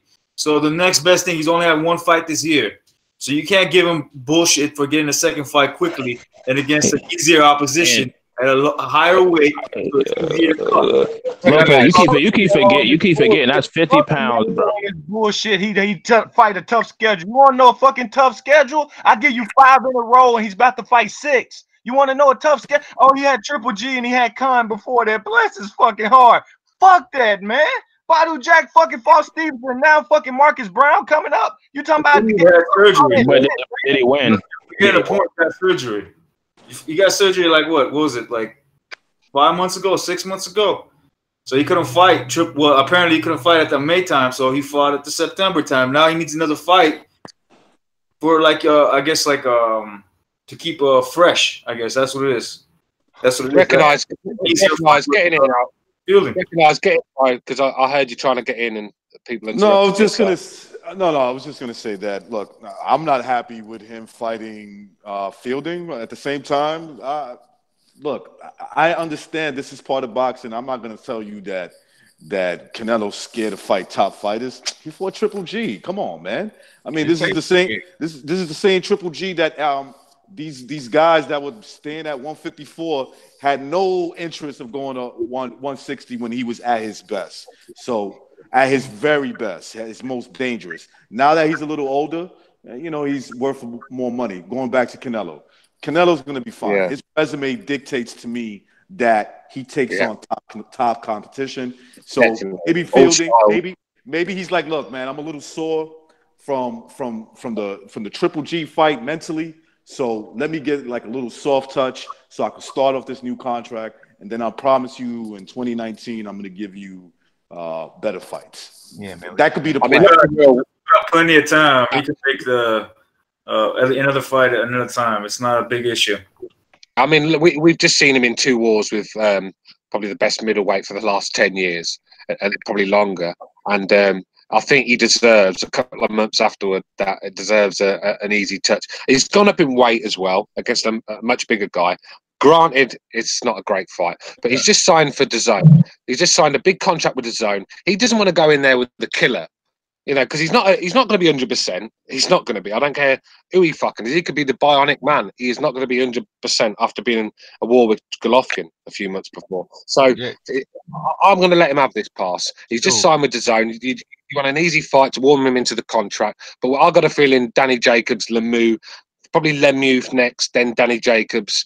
I think that's the way he's going to go, and you can't moan at Canelo for that. But I just want to quickly get in. I was just going to I'm just going to mention that, and I think you can start off first. I'm just going to talk. I'm hearing Callum Smith Golovkin is being talked about, so I want to hear your guys' opinion. I think right.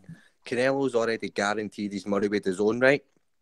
Yeah. Like, Usyk's just signed with DAZN. So why the fuck is Usyk coming to Britain to fight on a pay-per-view and get a 50-50 split in a pay-per-view with Tony Bellew when he's already got a contract guaranteeing him a wage to fight with DAZN? Because what he's doing is but he's going to make millions. He's going to make millions of pounds, mate. What do you think he's come to England and fight Bellew? He's already got a when he signed with DAZN, surely DAZN said to him, right, we'll give you sign a 4-fight contract and we'll give you $2 million a fight. So he's got his $2 million a fight off of DAZN, and then he's negotiated a contract with Bellew. So if Callum Smith says to Canelo, right, we'll fight next year, Canelo's not going to America. Canelo's going to I wasn't talking about Bellew, bro. Like that. I was talking about Golovkin, Callum Smith, not Canelo. Yeah. Boxing style. Let AA finish, please. We're going to have to get some order in there. Let him finish, bro. Please. Go on, AA. Canelo's going to look at that and think a football stadium fight in Britain where he can go 70-30 on that pay-per-view against Callum Smith. I don't know why. It's got to be any fighter who's fighting with his own wants to be fighting in Britain on pay-per-view as well, because you're going to get two paydays, aren't you? But I think it's the same thing. I think it's like working for the same company, basically, bro. Because you got to remember, he signed with Matchroom. I know promoters, and so he's signed with Matchroom. So they're good. I don't know what deal he's got with the Zone. He's gonna get paid from the Zone because he's gonna be on the Zone. But he's gonna get his box office money from this fight, and he's gonna make millions of dollars. So it makes sense. It really does. This fight makes sense for him. This is the only guy left in the division that he needs to go after, because there's a few questions. Oh, well, this guy was the WBC. He lost his title out of the ring. So Usyk, just to clear that mess up, take this fight, make millions of dollars doing it. Build your name in the UK for, say, another fight heavyweight in front of the UK crowd. Get your name built up, and then go and fight Joshua in a massive pay-per-view fight, $10 million. UK by itself. Who's going to watch Usyk in the UK by his damn self? That's the stupid. That's fucking stupid. Why go in an arena and you got 10,000? You just had, I don't know how many they finna have this time. Well, now going there, you got 5,000, 6,000 people. That's fucking. What are you talking? What are you on about? Yeah, but what are you on about? 5,000-6,000. Where's Usyk fighting in front of 5,000-6,000? When does he get any good numbers in the UK without the UK? Why do that? They want to see you fighting the best. You're not their friend. You some fucking outsider. You only attractive because you're fighting their guy. You don't want to go fight Dillian White. You don't want to fight Dillian White at your first. That's the money. You have no idea how the boxing business works, dear. You are the most clueless man. Put a guy from Ukraine against nobody in the UK. That's what you're telling me. That's how the boxing business works. Sorry, guys, I have to go. Okay, that's what it'll do. That's not how it should work. How something should work and how something actually works is completely different. I want to get 6 numbers in the lottery, but I don't get it. It's going to take him some time, man, if you want to gain some fans, because usually it's going to be the UK fans that's going behind Usyk and supporting them. So if he just go in there and just go ahead and beat Bellew and then knock out AJ, they probably gonna have enough time to register who the heck this Ukrainian guy is knocking out. Register. Why is he trying to build to them? He's not UK. You beat the UK fighters and take it. Because he just like when Manny Pacquiao came into the scene, he can't just be going in there just beating everybody, because if he just beat everybody like that, he don't get no money. He'll beat everybody too fast. Lopez is not getting the point. Lopez is not getting the point. My point is, it's not about getting Usyk British fans. It's about building Usyk's name up to fight Joshua. This is what you're not getting. It's not about getting Usyk British fans. From Australia, what they build about him? Nothing. Nothing. Bro, it's business. He's trying to make money. But when he fought Joseph Parker, he's fighting another heavyweight with a bell, so it makes more sense that you don't need to build him. You don't need. But what I'm saying is, what they probably. This is a guy who could be a potential star. Low place. He's a guy who could be a potential star. If they fight in the next fight, I'm cool with it. But I'm looking at it from. That's what you need to push then, because it need to. I mean, it's not for me to push. I'm not there. I'm not in. You know, I listen. As a fan, I want to see that fight. That's it. You got a voice. You got a voice. You're a fan and people listen. We have a voice. Wait. Listen. I agree with that. Like you don't have to pay for certain fights, and that could be one way of speaking up. And I get all that. What I'm trying to say is that I'm looking at it from when you do this argument, Low place, you got to see it from the other person's point of view as well. You can't just see it from your point of view. All right. Whose point of view? The one that's saying I'm talking about Eddie Hearn. Eddie Hearn's point of view. You got to see it from his. Hearn ain't gonna be attached to Usyk after no Joshua, man. Usyk's gonna fuck around and beat him and say, "I don't need you anymore." What you need? We don't even know if he's gonna. How about let him get through this fight and let's see what he does next. You guys jump to conclusions. That's if he win tomorrow, but there's no need to take steps backwards in your popularity and say, "Let me blow my gloves off some." We're gonna find. How would you take some dents in your popularity if you do that? Because who's gonna come see him in the UK versus who? Versus who in the UK are they gonna come see him against? Don't put him on the card, bro. Dylan White is a big name. Dylan White. And put him on the card by his fucking self. No, they're gonna do one thing you don't understand is Usyk, his mentality is I think he wants everybody in the heavyweight division. So he'll climb the ladder of fighting the Dylan White, Parker, anybody, and then get to the cherry top where fucking AJ's up. You know, like that's what I think that's his goal. I think that's what he wants. Okay, so Usyk says he wanted to win the cruiserweight, he wanted to win the cruiserweight outright, and he wanted to win the heavyweight outright. He wants Joshua and then he wants Wilder. He doesn't want any step-up fights. He doesn't want to. Why would you want to fight somebody to warm up for a fight if you think you can beat that person? You need to watch. So you saying he wants them right away? Are you saying he wants them right away? Because I think I misheard. He wants them right away. Right away. There we go. That's what the fuck I'm talking about. He already when he won the cruiserweight belts outright, the question they asked him wasn't he? Who you going to Joshua? It was about Joshua. Was he stepping up? He's already said he's going to step up. He's no stepping up to fight somebody who's not got a belt. That makes no sense to Usyk. Usyk wants to step up and win the belt straight away. Straight away. There's no you need to watch his interviews. You need to actually look at what Usyk said on the build up of the. I can see that, but I'm pretty sure he's gonna fight the other guys before he fights. Say a lot of stuff. Low place. Let me ask you a question. Low place. Let me ask you a question. Let's say if Canelo says, "I want to fight." What's your boy's name from the welterweight? Errol Spence in my next fight. Would you be cool with that? If Errol Spence go do it, Errol Spence goes and does it. You trying to be great and fight the best. Yeah, but you wouldn't call it a duck though, which you would call it this fight. I don't. What if? Man, you just want to accept a good fight when you see it. I'm not on all that shit. I'm not on all that. Usyk is great. He's a talent you don't see ever saw. Every you turn your TV on 50 years, you fucking around might not see that. Okay. You remember when we had a conversation where you said everybody else deal with it. You remember when we had a conversation where we were talking about how Errol, there are so many potential fights that you think, in your opinion, is better than Terrence Crawford. When I was saying Errol Spence in 5 years, I'll see another Errol Spence in 3 years. I won't see another Usyk in 20 maybe. It's not the same standard. I don't want no comparison. I want you to quit hating on Usyk trying to be great. That's what I want you to do. Nobody's hating on him. Great. Holding him back. Go fight. Go fight. No, bro. I'm just saying it's not a good idea. It's just not a good idea. That's all it is. But I don't. But I also see your fighting. Only to eat his dust in 2 different ways. He can say, "Look, man, yeah, you became a heavyweight, blah blah blah, but I did it as soon as I stepped up. You didn't, and I beat your crew. What the fuck wouldn't you want to do that for, bro? Push the fucking limits. Don't push excuses, dog. Why? Why? He's fighting a heavyweight puncher already. What does he need to learn about himself? What does he need to learn? Maybe he doesn't have control of that. Maybe he doesn't have control of that. I keep dropping off. Right. I need to step in here, boys. I need to step in here. Sorry, go ahead. Quick, because understand it. So, because there's about 50 fucking voices talking over each other, and we've got no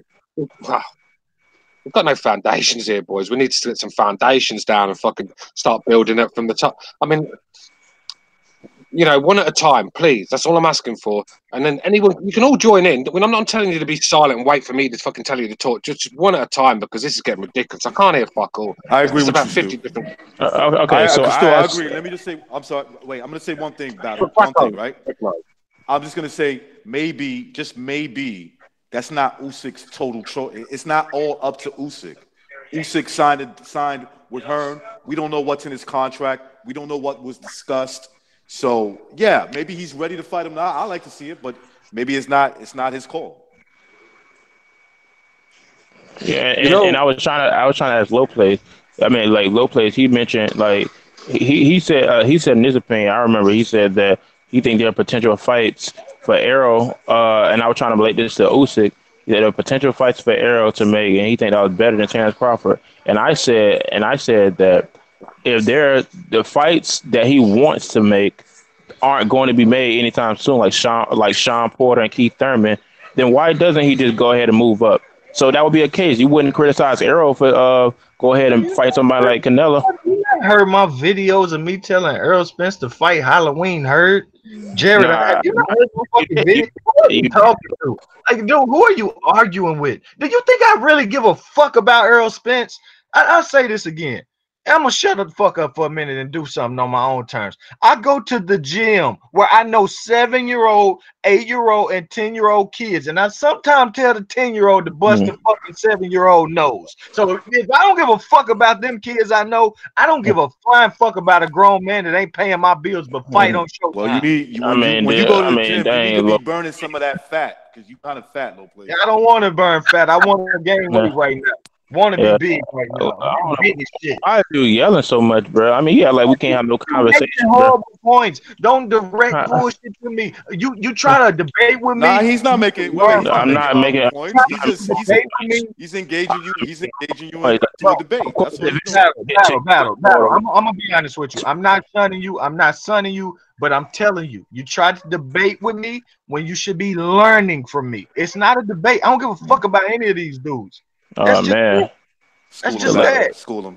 The level of ego, man. I was trying to tell him like, cause we are the only person that probably even have like a conversation, bro. I ain't in for that yellow contest, bro. That's weak, man. It's just like I ain't cussing you out. I'm just of course you didn't, but you're talking with too much emotion, bro. I can be emotional about boxing. Ain't no fucking law to say. But you're giving people a headache, bro. You're yelling too much. I got a headache from all the fucking yelling. Yo, low place, you need to fucking shut your mouth, man. You need to calm down, all right? Being low place, go ahead. You need to fucking calm down. It's getting out of control, man. Just relax, man. Sympathetic about it. I can't help you. I said go ahead. I think Battle's outboxing you personally. Nah, bro. Go ahead, low place. Finish your. Go ahead, low place. Yeah, recognize. Yeah, he funny, man. Look, he said his piece. He thinks that Usyk is gonna. He wants some fight. He wants Usyk to fight automatically AJ. I mean, I'm not against that. I think I like that shit, but I don't think that's gonna happen at all. I think he's gonna fight in somewhere a little lower, maybe Dylan White, Parker, somebody like that, and then it's gonna pump it up with a bigger fight with AJ, and that makes more sense than just automatically pop AJ. You know, I want to go. Let me Precise talk, guys. Precise haven't talked in a second. Go on, Pete. Get in there, Pete. Good. Yeah. It's all fine and good to speculate and say what we'd like to see, but what you gotta understand, and I know people get this. It's just a figure of speech. There are a lot of people. There are a lot of parties involved. Usyk might want to fight next, but Eddie Hearn will be like, well, just wait a couple of fights. You're gonna get, instead of 5 million, you're gonna get 10 million. So it's always the negotiating process, but. The situation that Usyk is in, he could force a mandatory right now because I believe the WBO and the WBA got it in the rules that if you're the unified, undisputed champion, you automatically, if you fill out the paperwork and pay your 10 Gs or whatever it is, you become mandatory to the heavyweight. If you got the WBA or the WBO, you automatically become the Mando. So they're negotiating, and it's just, it is what it is, man. You know what I mean? I'm not too fussed. I'm not too fussed to see Usyk thrown straight in there. I mean, I'm hearing they've got a free fight deal with her, and a warm up at heavyweight is one of them. The deals, apparently, someone in the chat was. I think it was Azzy in the chat said that. So if that's true, that I just don't see Eddie Hearn throwing Usyk straight to Joshua. I think Joshua's got his hands full at the moment. I think Dillian White is going to be his next fight. I think. You know what I mean? I just think Wilder could be up for that fight. What Chisora? Chisora is fighting Dylan White. Maybe Chisora pulls it off. Yeah, well, how do you see that one going? I mean, I don't think you guys are really interested in that. I think BDA's mentioned it, and no one really wants to fucking talk about it. So, anyone want to talk about that fight? But the fight. I'm sorry, Stu. What was the fight you talking about? Sorry, Chisora, Dillian White. It's a stupid fight, isn't it? That's stupid. I mean, I thought Chisora beat him the first time. Same here, bro. But I think this time it was a sloppy fight, but I thought Chisora won. I think this time around, though, it might be different because Dylan White. I think so too. You'll get one decent performance out of Chisora. He'll fraud his way to a title shot, stink the fucking joint out, right? and then he'll go, go and fight some bum in Bulgaria, scrape by, and then all of a sudden he's got a title shot again. All right, he's had a couple of good wins recently, so he deserves his shot at Dillian White. I'm not saying, but Chisora, how many chances has this fucking guy had? I mean, it's just like digging at the same old fucking fighters, isn't it? I'd like to see Dillian White move on from Chisora. I think Dillian White's putting him to sleep. Yeah, did you notice the promotion? Did anybody else notice that it's a joint promotion? It's a good fight for Dillian White. He done everything they asked him to do, and they fucked him over. I'm not gonna sit up here and complain about him going to get a big money fight in the UK. They fucked him over repeatedly. I agree with that. Put the fucking cokehead on pay-per-view. Put on the fucking cokehead on pay-per-view instead of Dillian White, who's been deserving it. And they asked him to pay $50 for it. I would have paid $29.99 for Wilder Dillian White. I would have gave him a little, but I wouldn't give you fucking $5 for the cokehead versus Wilder. Not one. Cokehead's a lineal champion, bro. Man, you just love to argue, don't you? You just love to argue. That cokehead is one hell of a boxer, bro. Yeah. Did you guys see that cokehead might outbox? He might outbox most of them. That cokehead is in my phone is under as custody. That's what that cokehead is until he fucking. Remember John Jones? John Jones. Don't indict yourself. That's a cokehead too. John Jones, maybe. Yeah. John Jones is a cokehead. He was one of the best. John Jones is a cokehead, and he's probably the best I've ever seen. Yeah, he has some functional cokeheads, and then there's cokeheads that blow up to 450 pounds as well. So while we comparing John Jones to that, I have absolutely no fucking clue. And why can't we compare him, bro? Yeah. Okay. I just said the weight, but why can't you compare him? Would be a great fucking question. Okay, that would be a great question. Oh my goodness, bro. The tickets for that fight in Staples Center is like $200 or something. I haven't checked it, but I heard. I think I'll see today. I see today that the paper.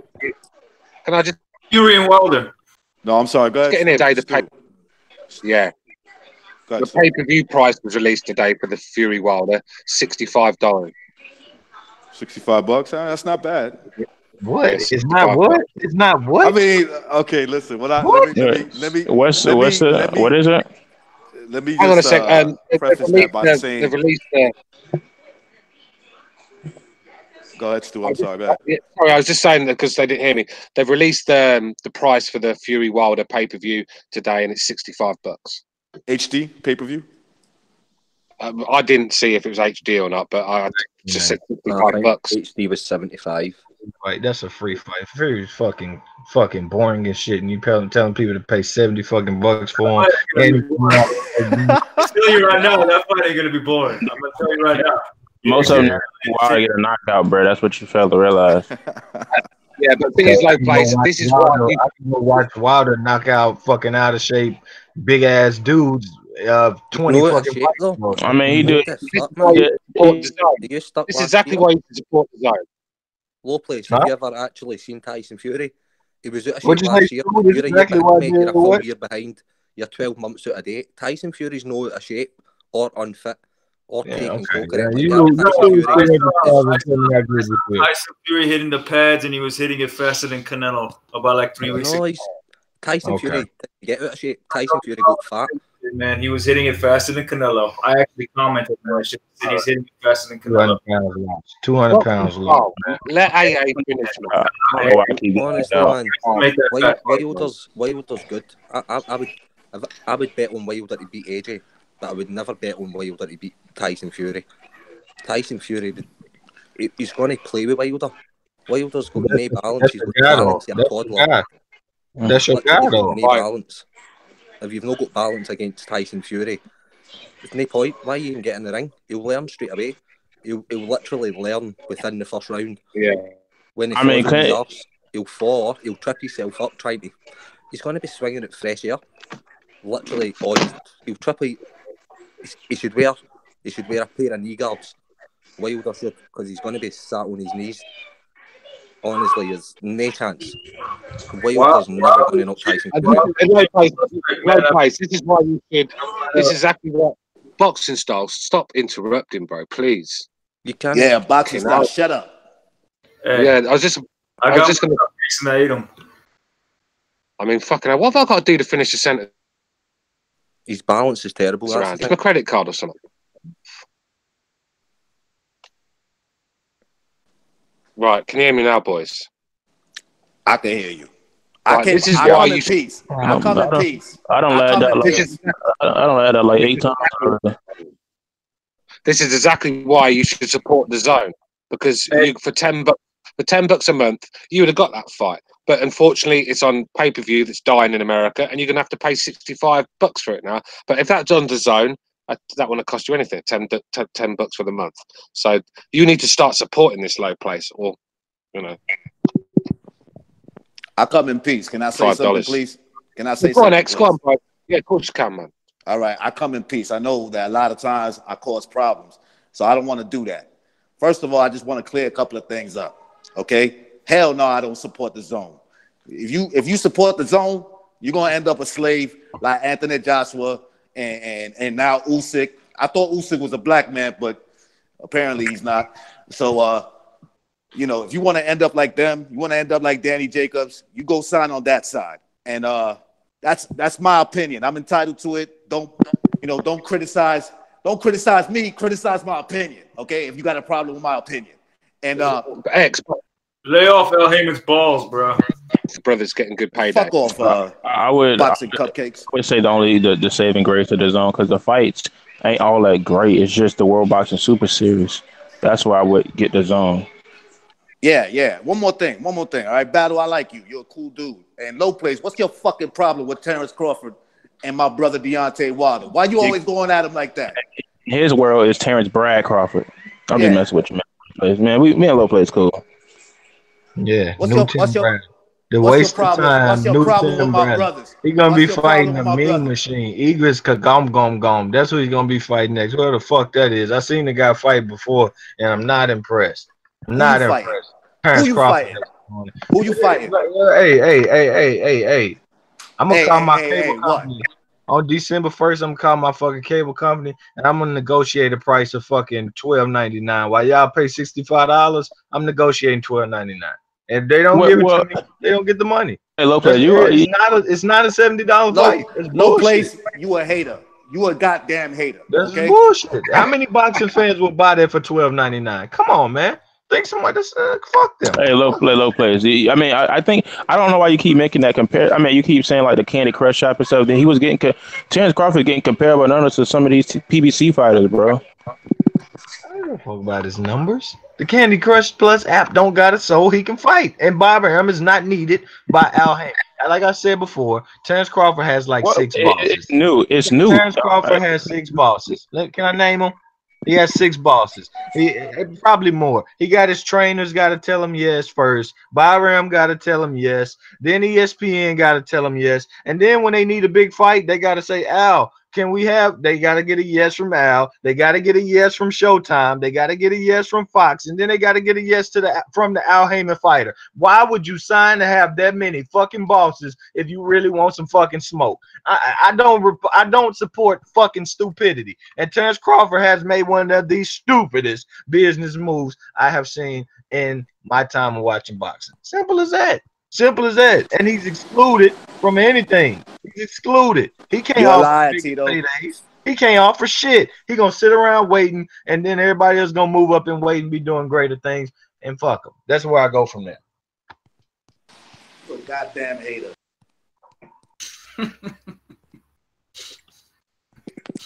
I think we'll move away from this topic now. We've been talking about this topic for a couple of hours. Obviously, we've not got long left, so let's get on to it. Like I said, I wanted to. Smith, bro. Caleb Smith and boxing style. Come on, man. If you fucking let me finish, I was just about to say that. Every time I'm talking, you get it, bro. Every time. It's ridiculous. Losing the will to live with these people, man. But yeah, we'll get on to the topic I wanted to talk about before we come off. Golovkin, Callum Smith. Yeah. Because I like to get your guys, and hopefully we can have a conversation here without interrupting and butting in and shouting over each other. Because I'm getting tired now. So let's move down the panel. Precise, you've been quite brave. What's your opinion on Golovkin, Callum Smith, if that fight happens? Well, I don't know if you remember, but I was hoping that that's what would happen. It's not official yet. They're negotiating, I take it. Well, anyway, I think it's a good move. You know, in a way, it kind of shows up Canelo's move. You know what I mean? Because Triple G, supposedly the loser, officially the loser, moving up in weight and fighting the #1 guy at the weight, whereas Canelo is just. Oh, it's a lot harder fight. Yeah. Right. It's a lot more impressive. So to see the loser go after, you know, the much better opponent, it kind of sends a statement. It tells you something. Maybe they're thinking about Canelo Triple G rematching in 168. I don't even want to go that far, but I like the fight. Yeah. I think it's a good move by Triple G, and it's not going to be easy because the dude is big, man. Yeah, I mean, Callum Smith knocked Rocky Fielding out in a round, so that's the quality difference in opponents we talk. Tells you everything you got to know, right? Cut to the meat. Don't tell me that Triple G won that second fight. He got his ass whooped, but as far as I just wish when I'm staying, dude, you don't even know what an ass whooping looks like, man. I wish he'd fight. I wish Triple G one up Canelo and do this. Fight Charlo. Fuck the move ups. Fuck all that. Let them gather themselves at 160. Usyk tag. He's a champ. That, you know, he just beat a guy with a bum fucking shoulder. That's his best win so far. Just fight the mandate and get the Canelo fight at WBC. But it's okay fight. It's an okay fight. And if he pops Triple G early, maybe Triple G will just say, you know what, I'm old and that's a big boy across from me. He may lay the fuck down. Because he kind of laid the fuck down with Canelo as far as I'm concerned. Stu's gonna get involved. He should go ahead and fight Charlo, but I don't think that's going to happen. He said it's not going to happen, but I'm just saying I think that's the way he should one up him, because it'd be a great fucking fight for me to watch. Whereas this one, I got questions about Callum Smith, about, you know, the Groves win's okay, but he was kind of getting outboxed there, hit a lot there, but at the same time, nah, Triple G's an old man. He's a front runner. Callum is a front runner. He looks good as shit early a lot of the time. You don't have no question. You know, punch you in your shit. Triple G may just respect. Triple G may just say, "Okay, young man, I'm old." Fighter, okay.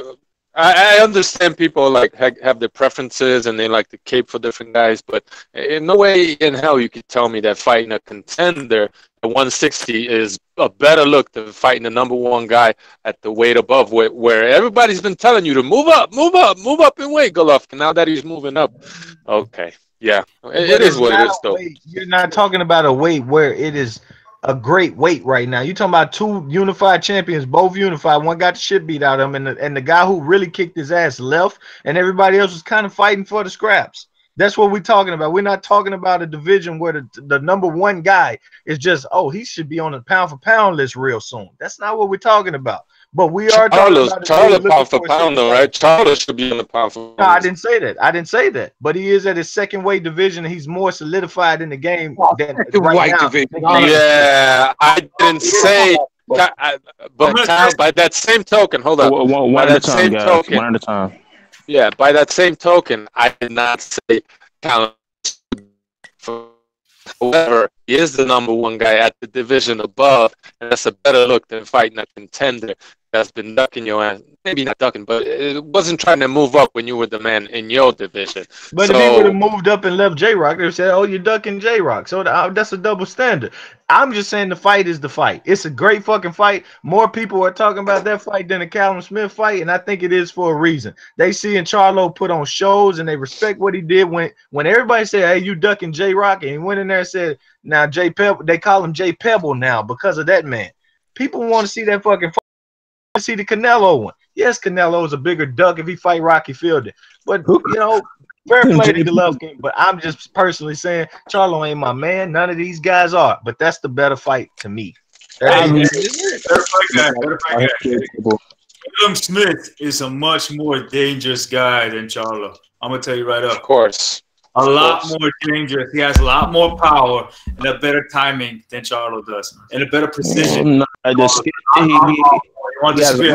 Besides beating J-Rock, he hasn't beaten anybody. He beat K9. He beat K9. But K9 was 5'5". Give it a rest. K9, man. K9 did beat Corey Spinks. Come on now. He beat Corey Spinks, but Bundridge was definitely on the downside of his. He was 40 years old. I mean, who's J-Rock? 40 years old, and who's J-Rock? They talk about Triple G's but not ducking and not fighting dangerous guys. This is the most dangerous guy you could pick out. The most dangerous. It's not fucking Charlo. It's not that. That's the most dangerous guy. If you're gonna fight a guy, and there's money to be fucking made. Charlo not so much because he won something. Can I ask you something? What? How long have you been repping up Callum Smith? Because right now he's just the shit now. How long have you been watching Callum Smith? Name his last 4 opponents. I'll be real with you. Give me Callum Smith's last 4 opponents. Name me Charlo's last 4 opponents. I can do that. I can do that. Name it. I don't need to look back at his opponents. I just saw a few fights, and I'm like, this guy's a fucking. All right, but this is your first time going on as like, oh, man, this Callum Smith guy can really be so great. Who has Charlo fought? That's the level of Groves, and finished him off in 6 with a bad shoulder still outboxing you. I don't know what the level of Groves is that night, bro. He wasn't outboxing either. He was actually getting beat most. He's getting his ass beat. He was giving you hands. He was giving you hands. All right, this is ridiculous. Every time he touched him, which was every round. This is fucking ridiculous. Come on, right. This is not even. Through the ringer. This is who the fuck is J-Rock? Coming off of now off an injury. But you can say Trout did too, but some people say he won that fight. So Trout was outboxing him in certain. Trout was outboxing him. He got beat by Charlo. I'm not gonna say anything about that. Charlo beat him. No, Charlo beat him. But he had his moments. What I'm saying is he had his moments in that fight. I don't know how Groves is just so much greater than Trout. At the end of the day, I really don't. A Cotto win? What? I mean, I don't get it. Where is he so much greater? No, it's not the case of whether he's so much greater. It's just that he was beating the guy on the down. Greater at all? They're the same level fighter. The thing is, I was comparing them because they was both going on a downslide because they had lost. He didn't get knocked out, but I mean, well, no, he didn't get knocked out, but he was on a downslide. He's 2 divisions bigger. I mean, it's not even a legitimate comparison. He's 2 divisions bigger, but in reality, probably more like 3. So it's just a silly comparison. Trout to Callum Smith. Come on. I just said, what is the level of fighter of Groves to Trout? Not saying the side. How is Groves that much of a greater fighter per division? I don't think he is better now. That much. Well, he was a man at one point. He was a champion at the weight class, and he was. And he was once. Eubanks. He schooled the fuck out of him. Who won't do that? Who won't do that? Who won't? George Groves give Carl Froch one of the hardest fights of his career. Give him hell. Great. Trout couldn't beat Abraham, and Trout couldn't even beat an old ass Abraham. He was getting put on his ass by Daniel Dawson. Give me a break. That's during his comebacks. What was George Groves during his comeback? Whoa, 1 second. Nobody remembers George Groves' struggles during his comebacks after the Carl Froch losses. You don't remember the Christopher Rabrasi fight? Hey, come on, that's what happens during comebacks. You may not look the greatest. That's not fair. Listen, in my opinion, Groves beat Badu Jack, one of your favorite fighters, bro. Yeah, me too. Your hero. You're number one. I disagree. I had Jack winning that one. Yeah, I mean, this is just an argument just to say. This is just look, respect you stepping up, whatever. But at the end of the day, every fan in America, most fans in America are telling you, bro, it's a guy right there that everybody kind of want to see you fight. And now you're telling me, oh, this guy beat Groves. Groves was at the end of it. Yeah, this is the guy. But when Charlo beat the injured man, oh, he got a bad knee. Charlo didn't even pick this fight. Charlo wasn't waiting on these fights. These are WBC mandated fights. I'm gonna tell you something. Charlo hasn't beaten nobody. As Canelo did, that fight would have happened. I give Groves credit for wins like Chudinov, but I'm not supposed to give Charlo wins for J-Rock, A-level prospect. You just mentioned one guy. You just mentioned okay. Groves does not have many wins, bro. That's the thing. Yeah. He has J-Rock, A-level what? What'd you call him? Top wins. What'd you call him? J-Rock is a what? A-level what? A-level prospect. He was an A-level prospect. It's a prospect. A level, B level. I mean, it's a prospect. To fight when they come up in the ranks. Trying to embellish it. When you're mandatory, you should want that. Gold class. Hey, fucking prospect. J-Rock couldn't beat JD. Fuck off with that here. Couldn't be who? Look, I like Groves. I was ready. To give him his props. But dog, he hasn't beat many people. He's fought very close to people, and that's that's it. Solo play. So if Jamel moved up, would he be more deserving of a fight with Triple G? Jamel might need to think about it. He need to. Well, Benavidez lost his belt. I don't know who the fuck he could fight for a title. Who could he fight for a belt at 68? Because he had said it before. He might go up and fight fucking Benavidez. Yeah, I'm saying not Jamal. I'm talking about Jamel. Like fuck Jamal. I'm talking about Jamal. I want to see Jamal fight. Jamal got work to do. I'm making a case, bro. Just bear with me. If he were to move up, would he be deserving of a fight with Triple G? Because he'd be the A-level prospect in Eric Salubin. If he was right there mandated with the WBC, I'd be pushing for it. But you're trying to make a circumstance. You're trying to forget that circumstance. Those are great fucking fights. And I don't know if Callum Smith. I don't know, man. I would like to see more. I'm telling you right now, I wouldn't be surprised if Caleb beat Triple G.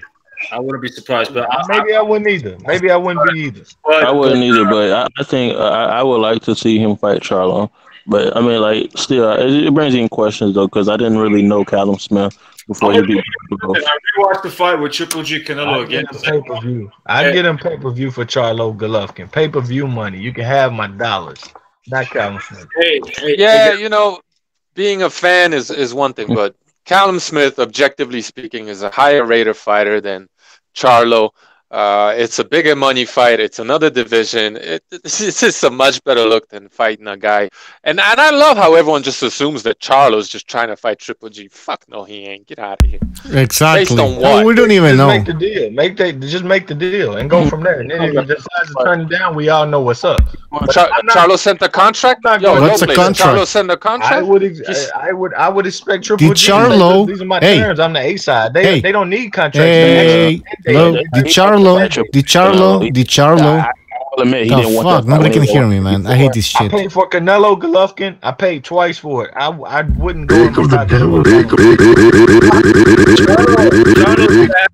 What the heck is that? All right. Did Charlo send a contract or some sort of contract?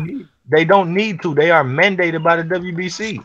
They don't need contracts. Well, who the hell? Wait, hold on, man. Who the hell did the WBC and why is Golovkin beholden to him? He doesn't have a belt. He doesn't have to fight him. It's a fight that they're suggesting, and he could say, "No, I think I'm going to move up in weight and fight a better fight and make more money." I hope if he doesn't, that he decides to fight the best fight that's pay-per-view worthy. Because I'm a fan, and I don't mind giving my money. Low place. Like I said, low place. Hold on. Charlo at Staples Center for $500,000, or he could go fight Callum Smith for like $2.5 million on pay-per-view in the UK. Nobody can hear me, guys. Man. Come on. We should be fans, but let's try to be objective sometimes. Triple G Charlo does about $300,000 to $400,000 at 70 bucks. No, bro. Like, I mean, why wouldn't you want to see that fight on free TV where Charlo is big Texas? It's a pay-per-view fight. He's a Texas. It's pay-per-view. You said you're a fan of him, but not everybody else said it's a Texas fight. It's more likely a Texas fight with Charlo. They should have that fight on PBC. Now, I have a question. At the Staples Center. I have a question. All right. If Charlo really wants this fight, then he forgets about the WBC and just creates his own contract or an offer and sends it to Golovkin if he really wants the fight. And Hal Heyman supposedly has tons of money. So it's so easy to just contact Golovkin and go, hey, fuck the WBC, but here's an offer. I don't see many B-sides sending big contracts. I don't see that. Shut up. Excuses. I didn't see Golovkin sending Canelo a contract. Take this, take that. They dictate. A-sides dictate. Triple G's the A-side. Send what you dictate. Send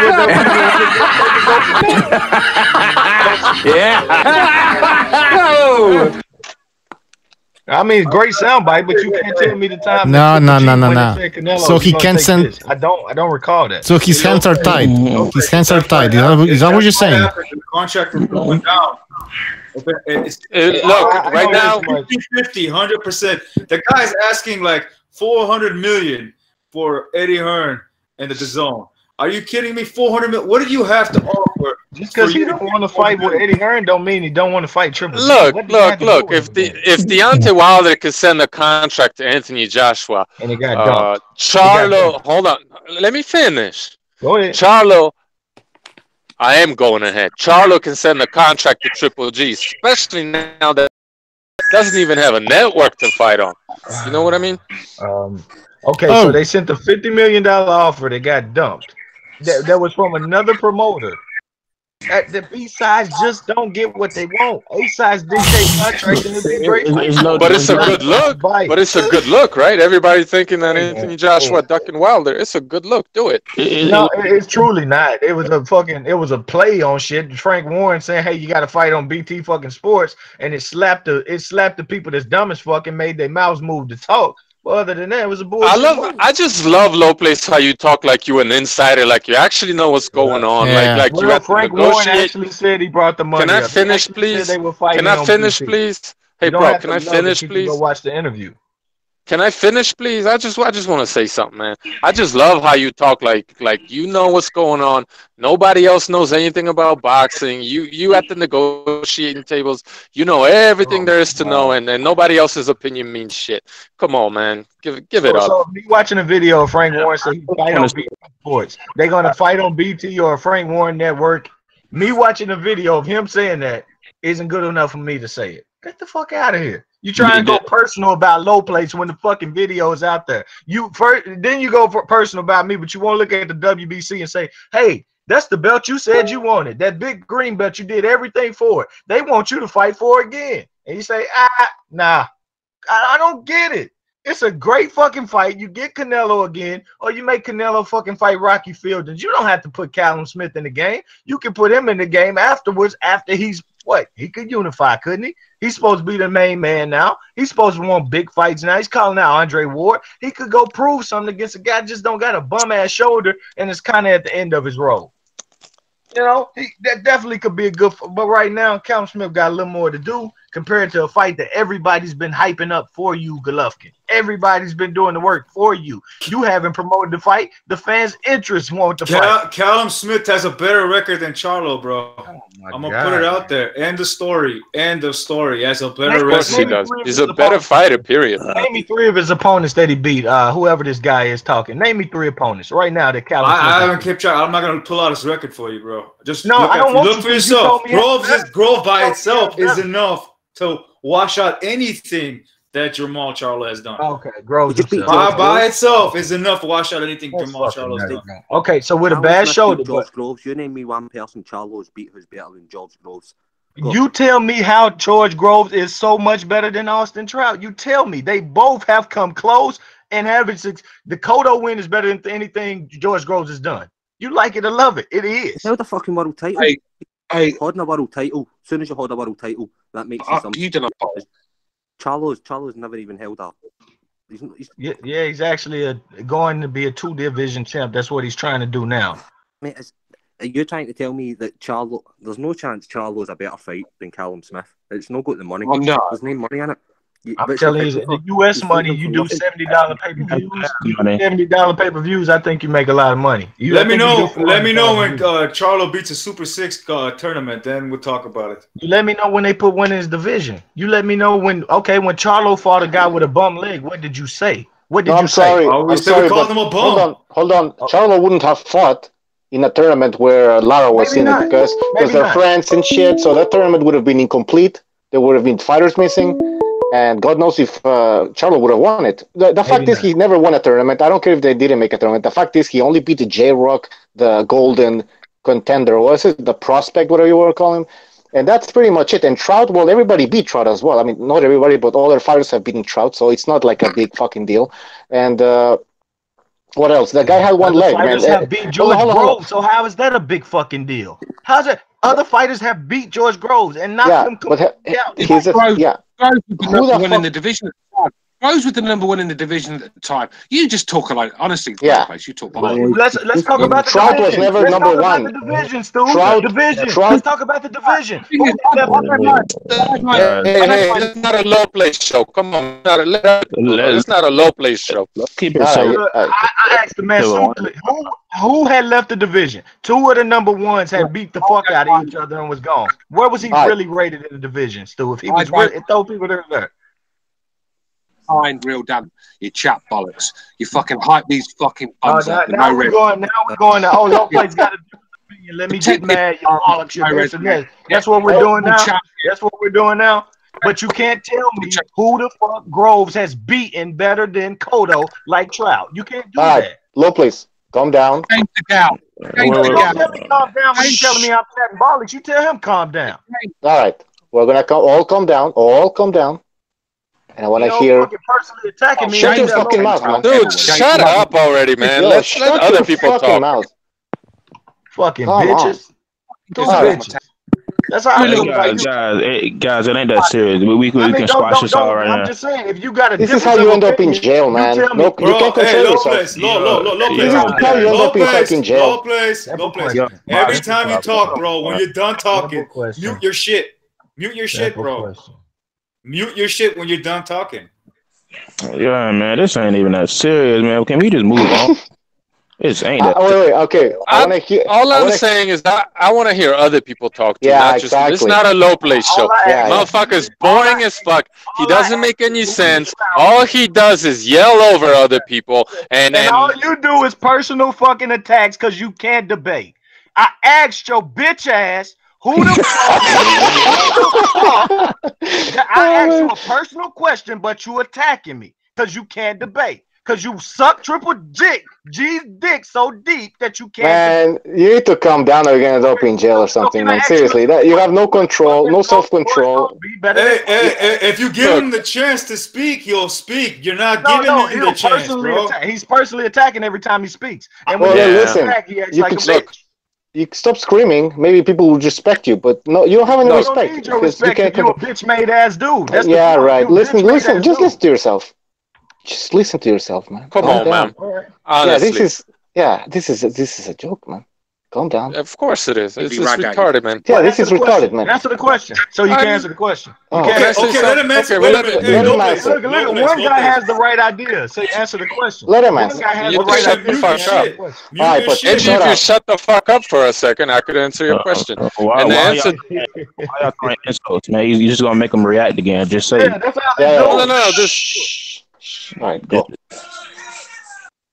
This dude comes on the show and just starts yelling. Personal answer. Just right out. Just trying to ask a question. I don't give a shit. I don't give a shit. I don't have to answer anything. Have fun. Keep going at it. As soon as this dude gets on, man, he just keeps yelling over everybody, screaming, giving people a headache. It's like nobody else's opinion matters, man. He has no respect for anybody else on this show.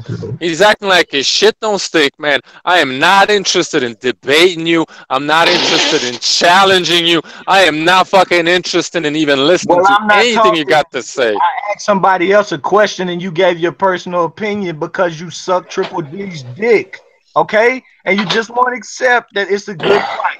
You want to accept that, hey, Groves really did much more than Trout. Then I guess I guess most of us suck Triple G dick because most of us agree with. Answer the question. One guy said he'd answer the question. That's all. If that's the case, bro, you suck Adonis Stevens' dick. Hey, great news. If you keep talking like that, we're gonna start talking about you sucking some dick too. Can you answer the question? You say the we. All right, let's answer the question. Let's answer the question. Boxing Style said he answered the question. I believe that's your name. Who the hell has George Groves beat? That's better than an Austin Trout win over a Cotto. What? Yo, Badu Jack, in my opinion, bro. Just because it wasn't official, he beat him. Okay. All right. It was a close fight. I even put the Gale better than. Yeah, it was good. J-Rock, man. Did I miss something here, or did Charlo never beat Cotto? So we could go down the line. I know. Yeah, I saw the fight. We could go down the line. What he was saying was he beat Trout, and Trout's best win is Cotto. Yeah, I know that, but but the Trout that he beat was not the Trout that beat Cotto. That was a Trout in his prime, undefeated. What was George Groves? What about the Gale, bro? The Gale. Yeah, they were prospects, and he beat them. Good win. Good win. Oh my God, the Gale's a prospect now. Huh? It's a good win, but I'm asking you, God, why are the levels at George Groves and Austin Trout? They are not levels apart. Listen, Lopez, we're gonna have to agree to disagree about whether we have to. Is everybody getting kicked off? Or is just me, man? No, all of us. I don't know. Well, it's crazy. Let me just say this because I don't know if you guys heard what I was saying. Basically, it wasn't the same Trout that Charlo fought. Okay, it was a different weight division. It's just stupid to make these. It doesn't make any sense, man. That's all I'm saying. It's just dumb, man. Dumb shit. Yeah, I mean J-Rock and the guy with one leg, and I mean. And even then, when you look at the one leg thing, right? It's one thing to have your leg fucked up, and it's another thing to have your shoulder fucked up. Your leg is much more worse if it's fucked up in a fight. I mean, that guy was fucking limping. That guy was limping. I know, that's horrible, bro. Like, you can't throw power punches, your shit's fucked. And he was having a hard time getting 6 rounds with this fool. I was surprised. For first fight in the 160, he goes 6 rounds with the guy. And then Gross' shoulder wasn't fucked up. Gross' shoulder wasn't fucked up. He was coming off an injury. I know, that's another it's a difference. Guys, it's done and over with. He said we can agree to disagree. Now that we own like who do you think will win, Callum Smith or Triple G? To be honest, man, yeah. Man, 6'3" against what 5'10" and a half. I don't think he's gonna fight him. I think it's just. Well, it doesn't matter, Lopez. We're not talking about that shit. Right? We're gonna get into. No, I'm saying I don't think you think. Well, what if they fought and who would win? You know. So. We never seen Triple G at 168, so I can't even say anything about it. I will go with it's 50-50 for me, honestly. They got pretty good timing. Both of them got good timing, but the other guy's younger though. You might have to go with the younger dude. On that one. But I wouldn't be surprised if Triple G pulls off a win. Just boxes him out. I don't think he would stand toe to toe with a guy like that. That guy hits really, really hard.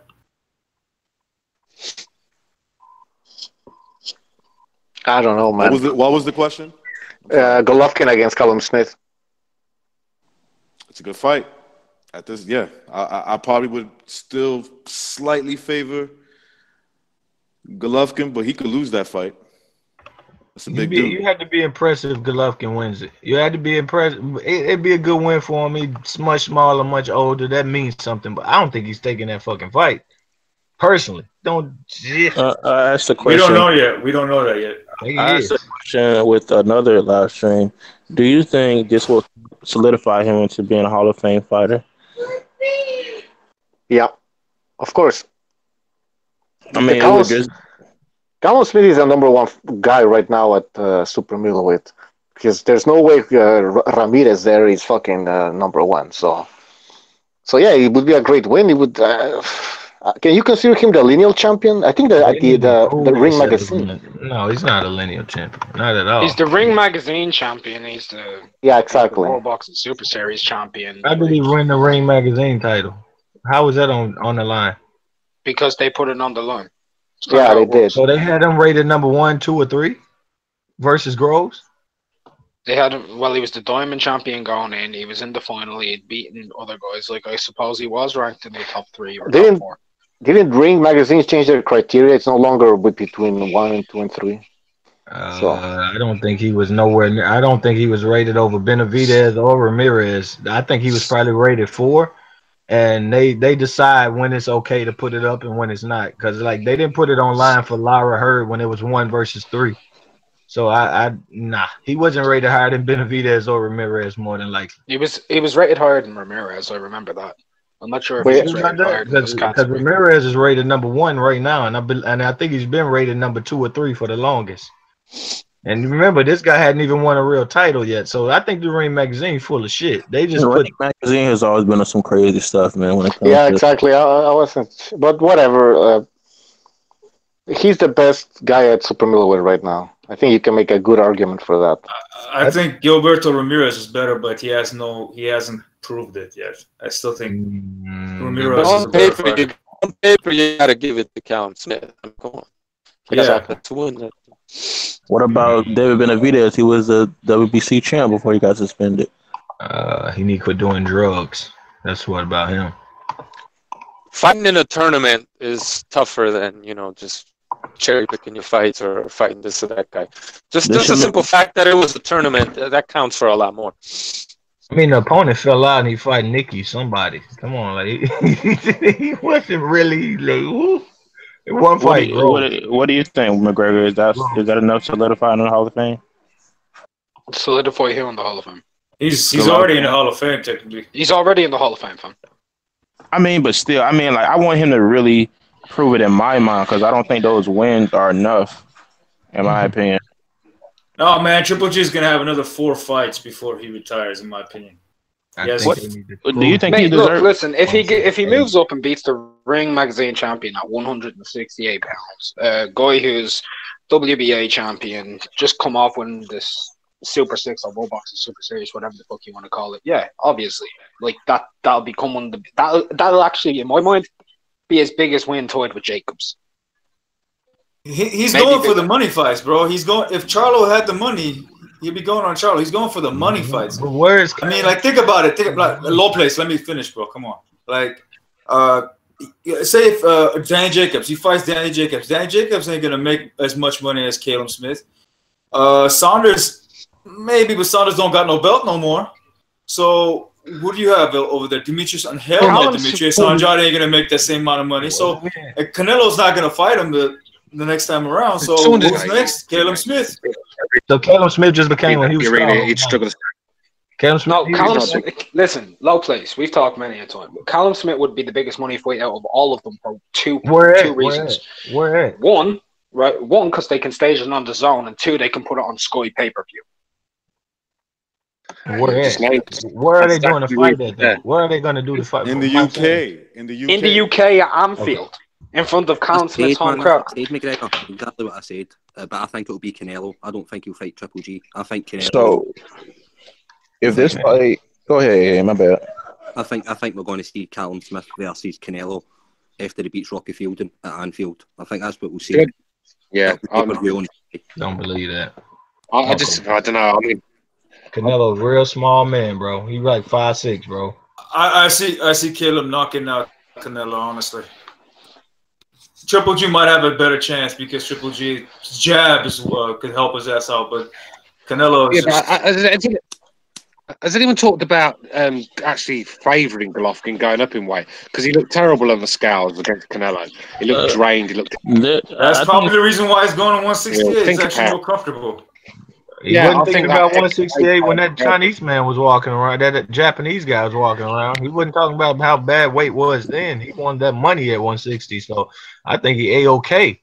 Shit, I just told you that shit. He's going for the money fights, bro. He had 4 fights. Where are you going to go? Money fights or some cheap-ass fights that are difficult to swallow? I don't think you're cheap as they say that you're that cheap as you say they are. I think the U.S. would eat up a Charlo Triple G for $70 a pop, man. I just see it. I think I just nah. Yeah. What are you gonna do? Could depend on Gates in the UK? You know how many people have asked, you know the Charlo brothers? Nah. You know how many people have asked, hey, Lopez, do you have any idea how many people have asked, do you know the Charlo brothers? Everybody asks. They say we have no idea what the fuck is. Only people know the Charlo. I don't say a million. All you need is 400K and you do some great numbers, man. People know. If Deontay Wilder is struggling to sell out against Deontay Wilder, struggling to sell this arena, never mind fucking trying to sell pay-per-views, then what makes you think Charlo is going to fucking do everything? Look, listen, low place. You have Golovkin and possibly Charlo. You do 400,000 buys at like 70, 60. You're best low place. They ain't doing 400,000 boys, bro. They ain't doing 400,000 boys. I think they would. So you think they're outselling more than Kovalev? You think they're outselling more than Kovalev? You think they're outselling Terence Crawford? Low place. No, you're stupid, man. Golovkin is a huge. Sometimes you're stupid, low place. So Golovkin ain't never done his own pay-per-view in the States and put on a competitive fight. He just fought Canelo. The dude is a big name.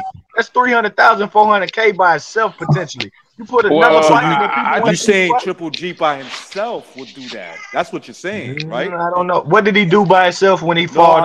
No. Listen. I'm asking. Wait. Let me get this in quick. I'm not saying what he did in the past. You're the one that's saying this will do 400,000 buys. Then you preface that. You wait up. You preface that by saying because he fought Canelo. So what you're saying is that basically you saying that Triple G is going to carry the pay-per-view. That's what Charlo. I have no problem with that. That's not a pay-per-view fighter, man. Yeah, nobody knows who not a pay-per-view fight. Triple G was not even a pay-per-view fight. What is the problem with Triple G carrying a pay-per-view if it makes him $25 million? Okay. I'll tell you what the problem is. Let McGregor talk. Right. So Lopez wants to talk about. He wants to talk about Golovkin doing 400,000, right?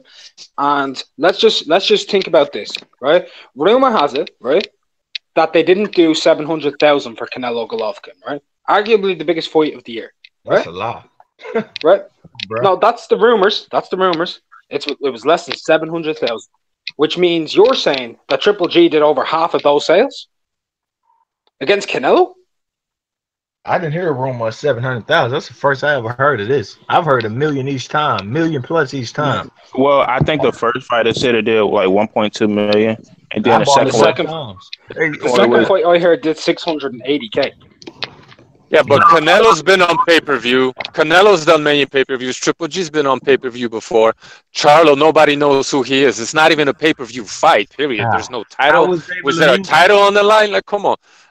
Because it was a unification fight. You think the buyers know belts? All these belts. You think all the buyers know belts? Yeah, then the reason they know the belts is because it's part of the promotion. They promote it as a unification fight. Two champions going up against each other. Yeah, of course. And it still did shit. The fight did shit anyway. Maybe it wasn't a pay-per-view fight. You know why maybe it wasn't. Potentially? You know why I did shit potentially? Because I'm be real. Golovkin doesn't have a black audience, nor does David Lemieux, and they are nice buyers. So if you give them a fight with a Charlo and you bring another dynamic in the States along with Golovkin's, some people he may have urban, a lot of white fans he has, I think they do 300,000 to 400,000, and when you do that at $70, you go over $20 million. If black people over $20 million, if black people, if black people in America bought pay-per-view, then Terrence Crawford would not be selling 29K. Give me a break. Nobody cares about Terrence Crawford and Post-on. But they love Charlo. They didn't care about Terrence Crawford unifying. Triple G. They don't like Triple G, and when they don't like you, they will buy you. Floyd Mayweather. Man, stop smoking crack, man. Stop smoking crack. He has a point though. They don't like Triple G though. When has Charlo? When has the LDBC boycott Triple G's fight? I'm sorry, man. Just one last thing I'm gonna say. They boycott Triple G's fight. They tell you outright not to buy his shit. Wow. Come on, man. Go ahead, bro. Why did they tell you that? Why did they say he won't fight a Charlo? And next thing you know, when he is fighting a Charlo, fuck Charlo, man. Who the hell's Charlo? I mean, god damn it. Right now, I don't think he's doing 20. Hey, what about Billy Joe Saunders? What about Billy Joe Saunders? What about Billy Joe Saunders? What about Billy Joe Saunders? Billy Joe Saunders is powerful dope. Billy Joe he's gonna be fighting. Though. Yeah, nobody talks about Billy Joe Saunders. Charlo is one of the biggest names in Texas, but it would do a good fight. I just don't think it would be 400 cows. I think it would do. It's not biggest name in Texas. What is the biggest name in Texas mean? I mean, that's like me saying I'm the biggest name in fucking Cambridgeshire. I mean, it doesn't mean anything. Nobody cares. Nobody said he's carrying a promotion. Triple G's going to carry the promotion. I'm the biggest name in Queens. Yeah, I mean, fuck it, man. It's low definitely place. Promotion. Low I'm place. giving Triple G credit. He's a carry the promotion name at this point.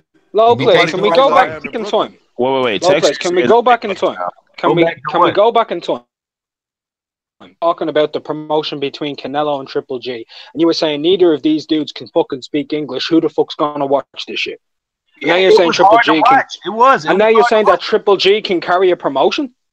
He's already did it. He's already did it. 170K versus David Lemieux ain't that fucking bad for a guy that don't speak a lick of English with David Lemieux, who nobody gives a fuck about. Sorry, bro. It's not. So you're saying if he did 170K with David Lemieux, when David Lemieux's got a Canadian audience, and you're saying that count to pay-per-views, brother. Canadian buys don't count to pay-per-views. Let the man what about Canadian? Right. First of all, what about Canadians who live in America? Because there is quite a lot of them. But anyway, we'll just sidetrack that and we'll just ask him. You say he did 170K against David Lemieux. Let's say he did all of that, right? Now, so you're saying that Charlo's going to do 230K when Andre Ward and Kovalev, and this was two of the top pound-for-pound guys, and Andre Ward's a much bigger name than Charlo, only did 185K. Come on, Lopez. He's not a bigger name than Golovkin. Andre Ward isn't a bigger name than Golovkin. He can't do 20K in Madison Square Garden, and Kovalev ain't a name at all. Kovalev is a great fighter, champion, but not a fucking name. I think this fight is much fucking bigger. If Golovkin carries the promotion, I'm not doubting that. I think they do over 20 million gross, and Golovkin can take it. Fuck 87, whatever you want. Tell Charlo sit on it. And Charlo's gonna do that. And if he doesn't take it, it's a duck. It's a duck. He can't make the money nowhere else. He won't take it. I'd rather have a big fight in my states than over there in the UK. And I'll pay for that. He's not gonna take corruption. Recognize, please, bro, please. We've got corruption on the line, and Butcho wants to say something. So Butcho, and then corruption. Sorry, recognize. No worries. Just let corruption talk. I forgot what I was gonna say. Butcho, go on. Yeah, just let corruption talk. Hello? Yeah. But yeah, Gus. Can you hear me? Yeah, go on, Butcho. Yeah, corruption, go ahead. Talk about walking into the middle of a firefight. Where the fuck do you even start? In the middle of the firefight, because that's where you walked into, so you'd have no choice but to start in the middle of the firefight.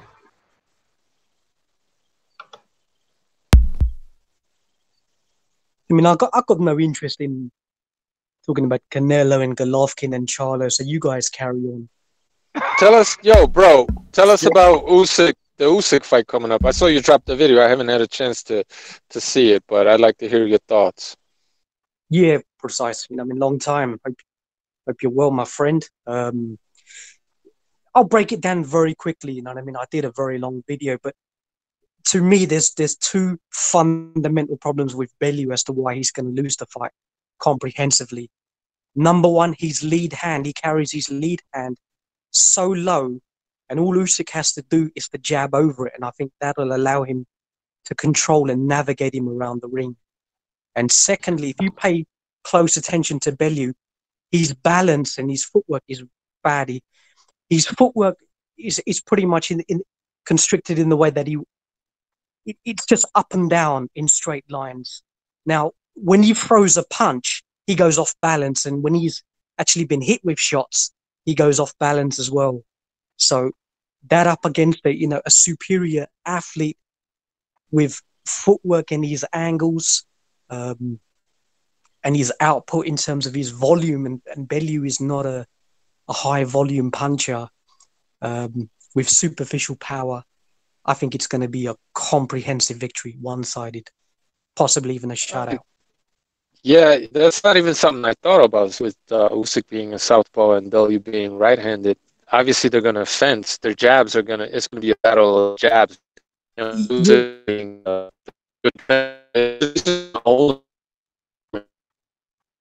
Yeah, and there was an interesting fight which would show that in terms of a southpaw and an orthodox. When Kell Brook fought Frankie Gavin, now Gavin he had his lead hand low when he was jabbing, and Kell Brook spotted that, so he actually raised his jabbing position to jab over it, and from that point onwards, it allowed him to control the fight, and the shift was very easily, and it allowed him to set up his punches, and Gavin couldn't deal with that jab and that straight right hand which followed, and I think this fight is going to be a little bit similar like that. That's how Rigondeaux beat Noni by of winning the battle with the lead hand. Just no need to keep his left hand low, and you're gonna be out right hand high up. And yeah, I think that's one of the most important factors technically when you got a southpaw and a right-handed guy. It's whoever wins that jab battle. I mean, that's always important, but especially when you got fighters fighting from two different stances. So yeah, I thought it was a good point. But yeah, I'm gonna shut up now. And, I mean, Bellew has fought he's fought 24 rounds with two different boxers, Isaac and Nathan Cleverly. He wasn't able to hurt either of them when he actually fought them in his prime as well as their prime. So the power is very superficial. You've got 20 knockouts, but a lot of the knockouts were from a brawling standpoint against domestic, sort of British, Commonwealth, European level fighters. Now, Ilunga Makabu, what did he do before Bellew and what did he do subsequently, which really gives you an idea of how good of an opponent he was. He fought an aging Glencoff Johnson, but he fought Tabisa Makunu in South Africa, and what he did to Tabisa is what Bellew did to him. Tabisa was comprehensively outboxed him, but Makabu was heavy-handed and ended up stopping him when he was being outboxed. And similarly, Bellew did the same to him, but Makabu has done nothing subsequent. I don't even think he's fought internationally after that. So a flash in the pan. He got his number 2 ranking.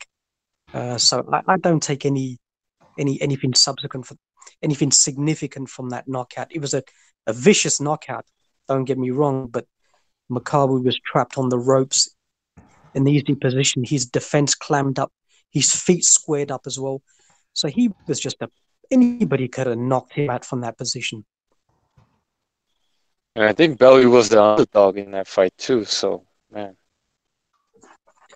yeah, to me that was crazy. Precise, Ilunga, I thought had no chance of winning that fight. I think it's pretty clear.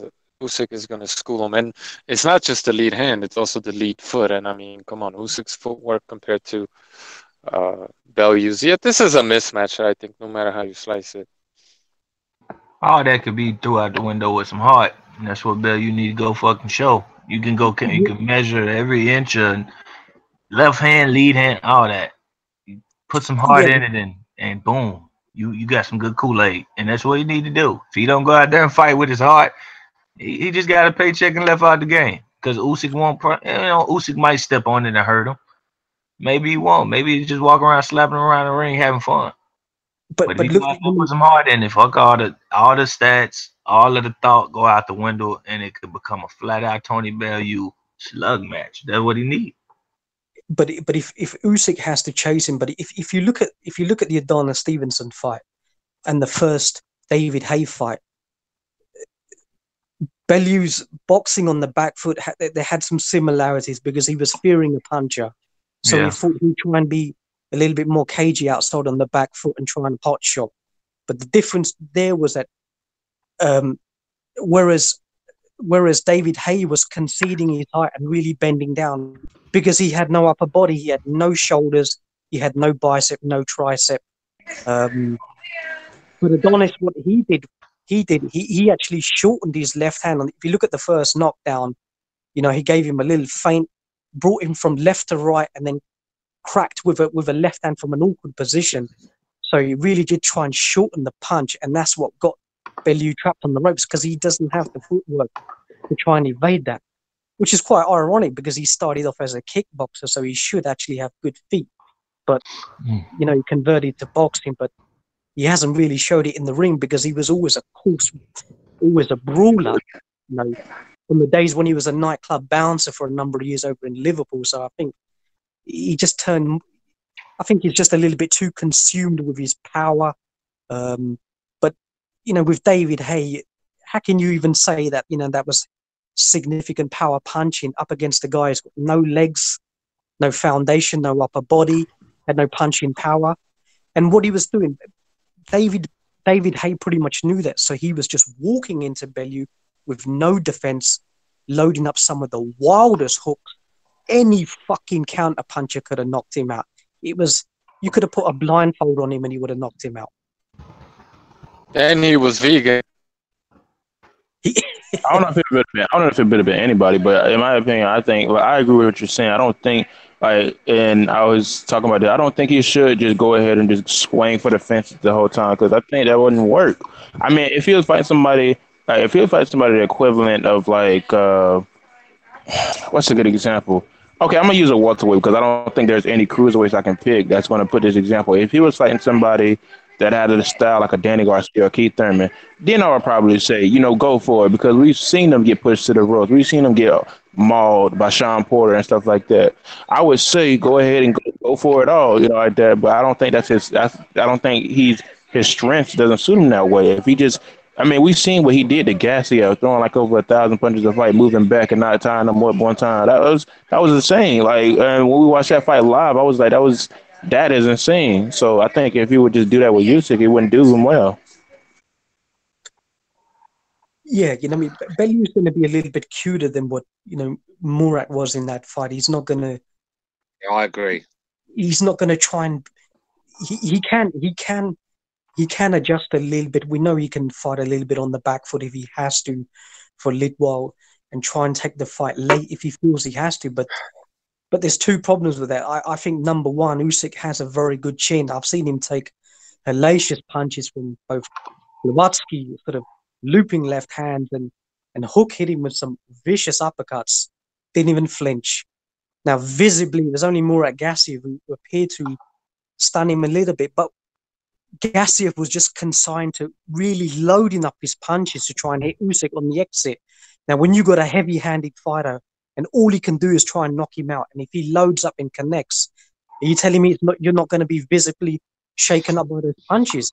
Of course you are, but did it hurt him to the extent where it constricted his volume, where he said that, look, I'm not going back into the danger zone because I know this guy is just teeing off?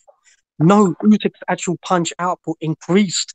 So he was more than prepared to take those punches if he had to, just to put an exclamation mark on the victory. So if Bellew thinks that he's going to knock him out with that left hook, I can't see it. Yeah, but I think you're going to be very stupid if you think you can just walk forward with your chin in the air or hanging around in the pocket for too long with Tony Bellew in there, and the chance, there's a chance he could take you out. If you make Usyk come forward. If you make Usyk come forward, he's gonna look for one shot, and that one shot land is gonna be a fucking war. That's what he want. He ain't looking for all. We can break this shit technical all we want. We can get out graphing paper, all this shit.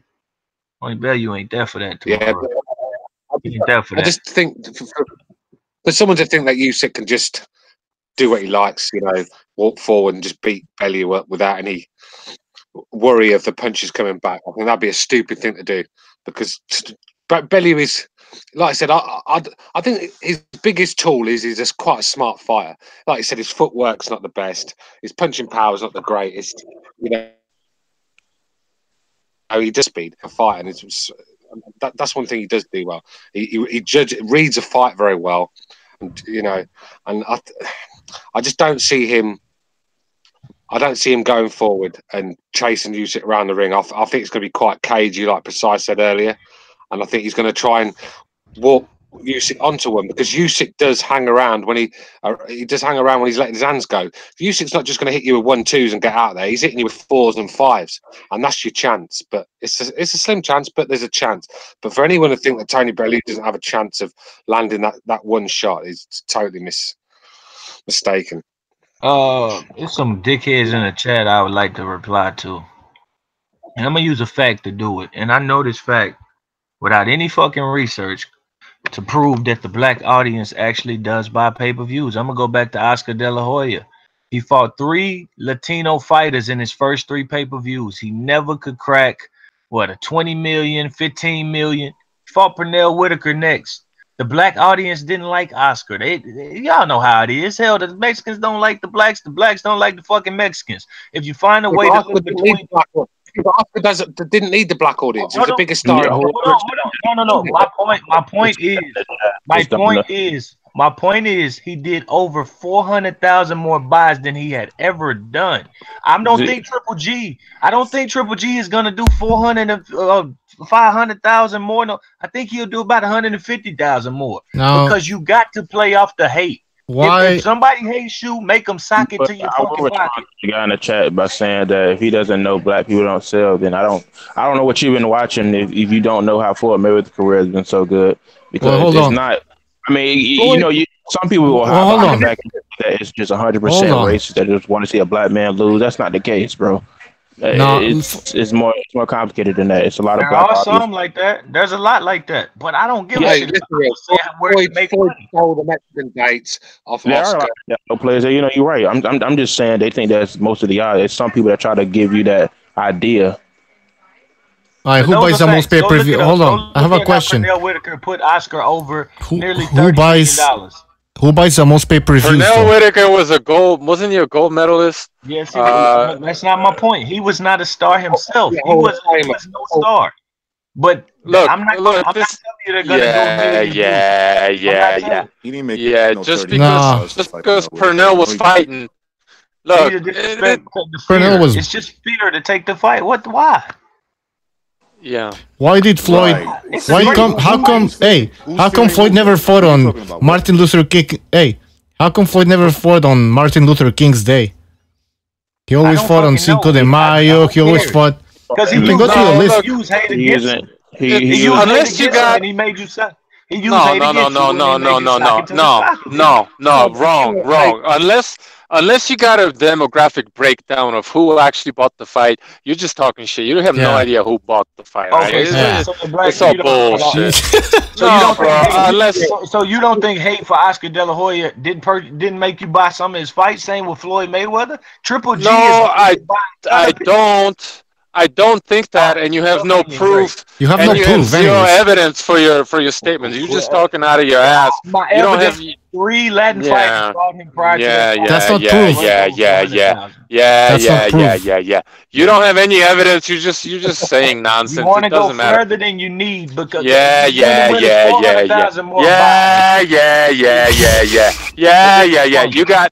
got like 60. You got like 64.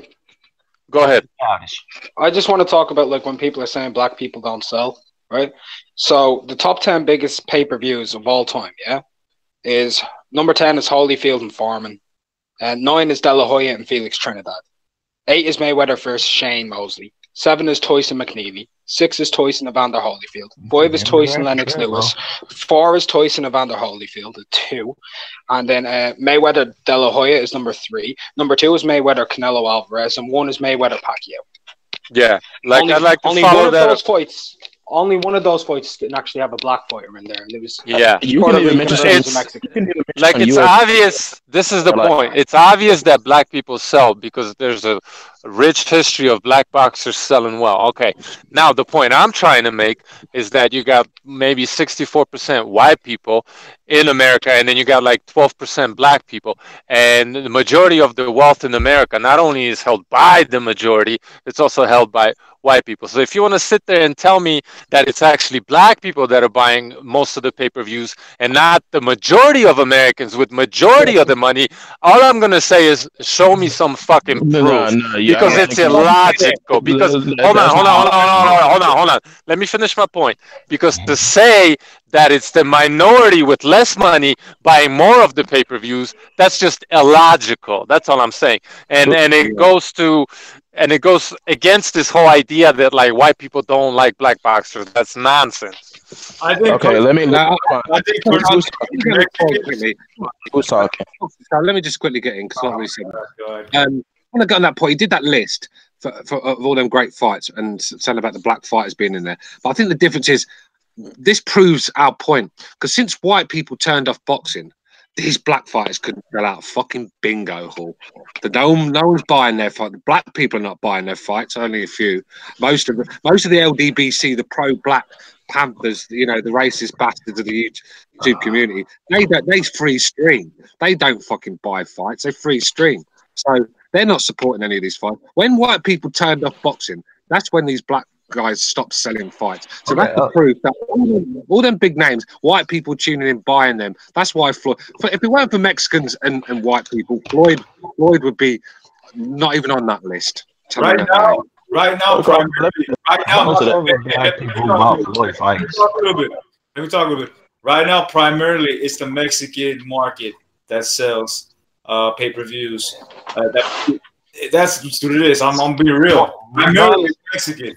And British and Mexican. That's it. Okay, let me respond to that. Regardless of who bought, all I'm saying is when he put it, you had a demographic that hated Oscar De La Hoya. A fighter from that demographic fought him, and he did his best numbers yet. I don't think Golovkin will oversell Oscar De La Hoya. I don't think he's nowhere near the star.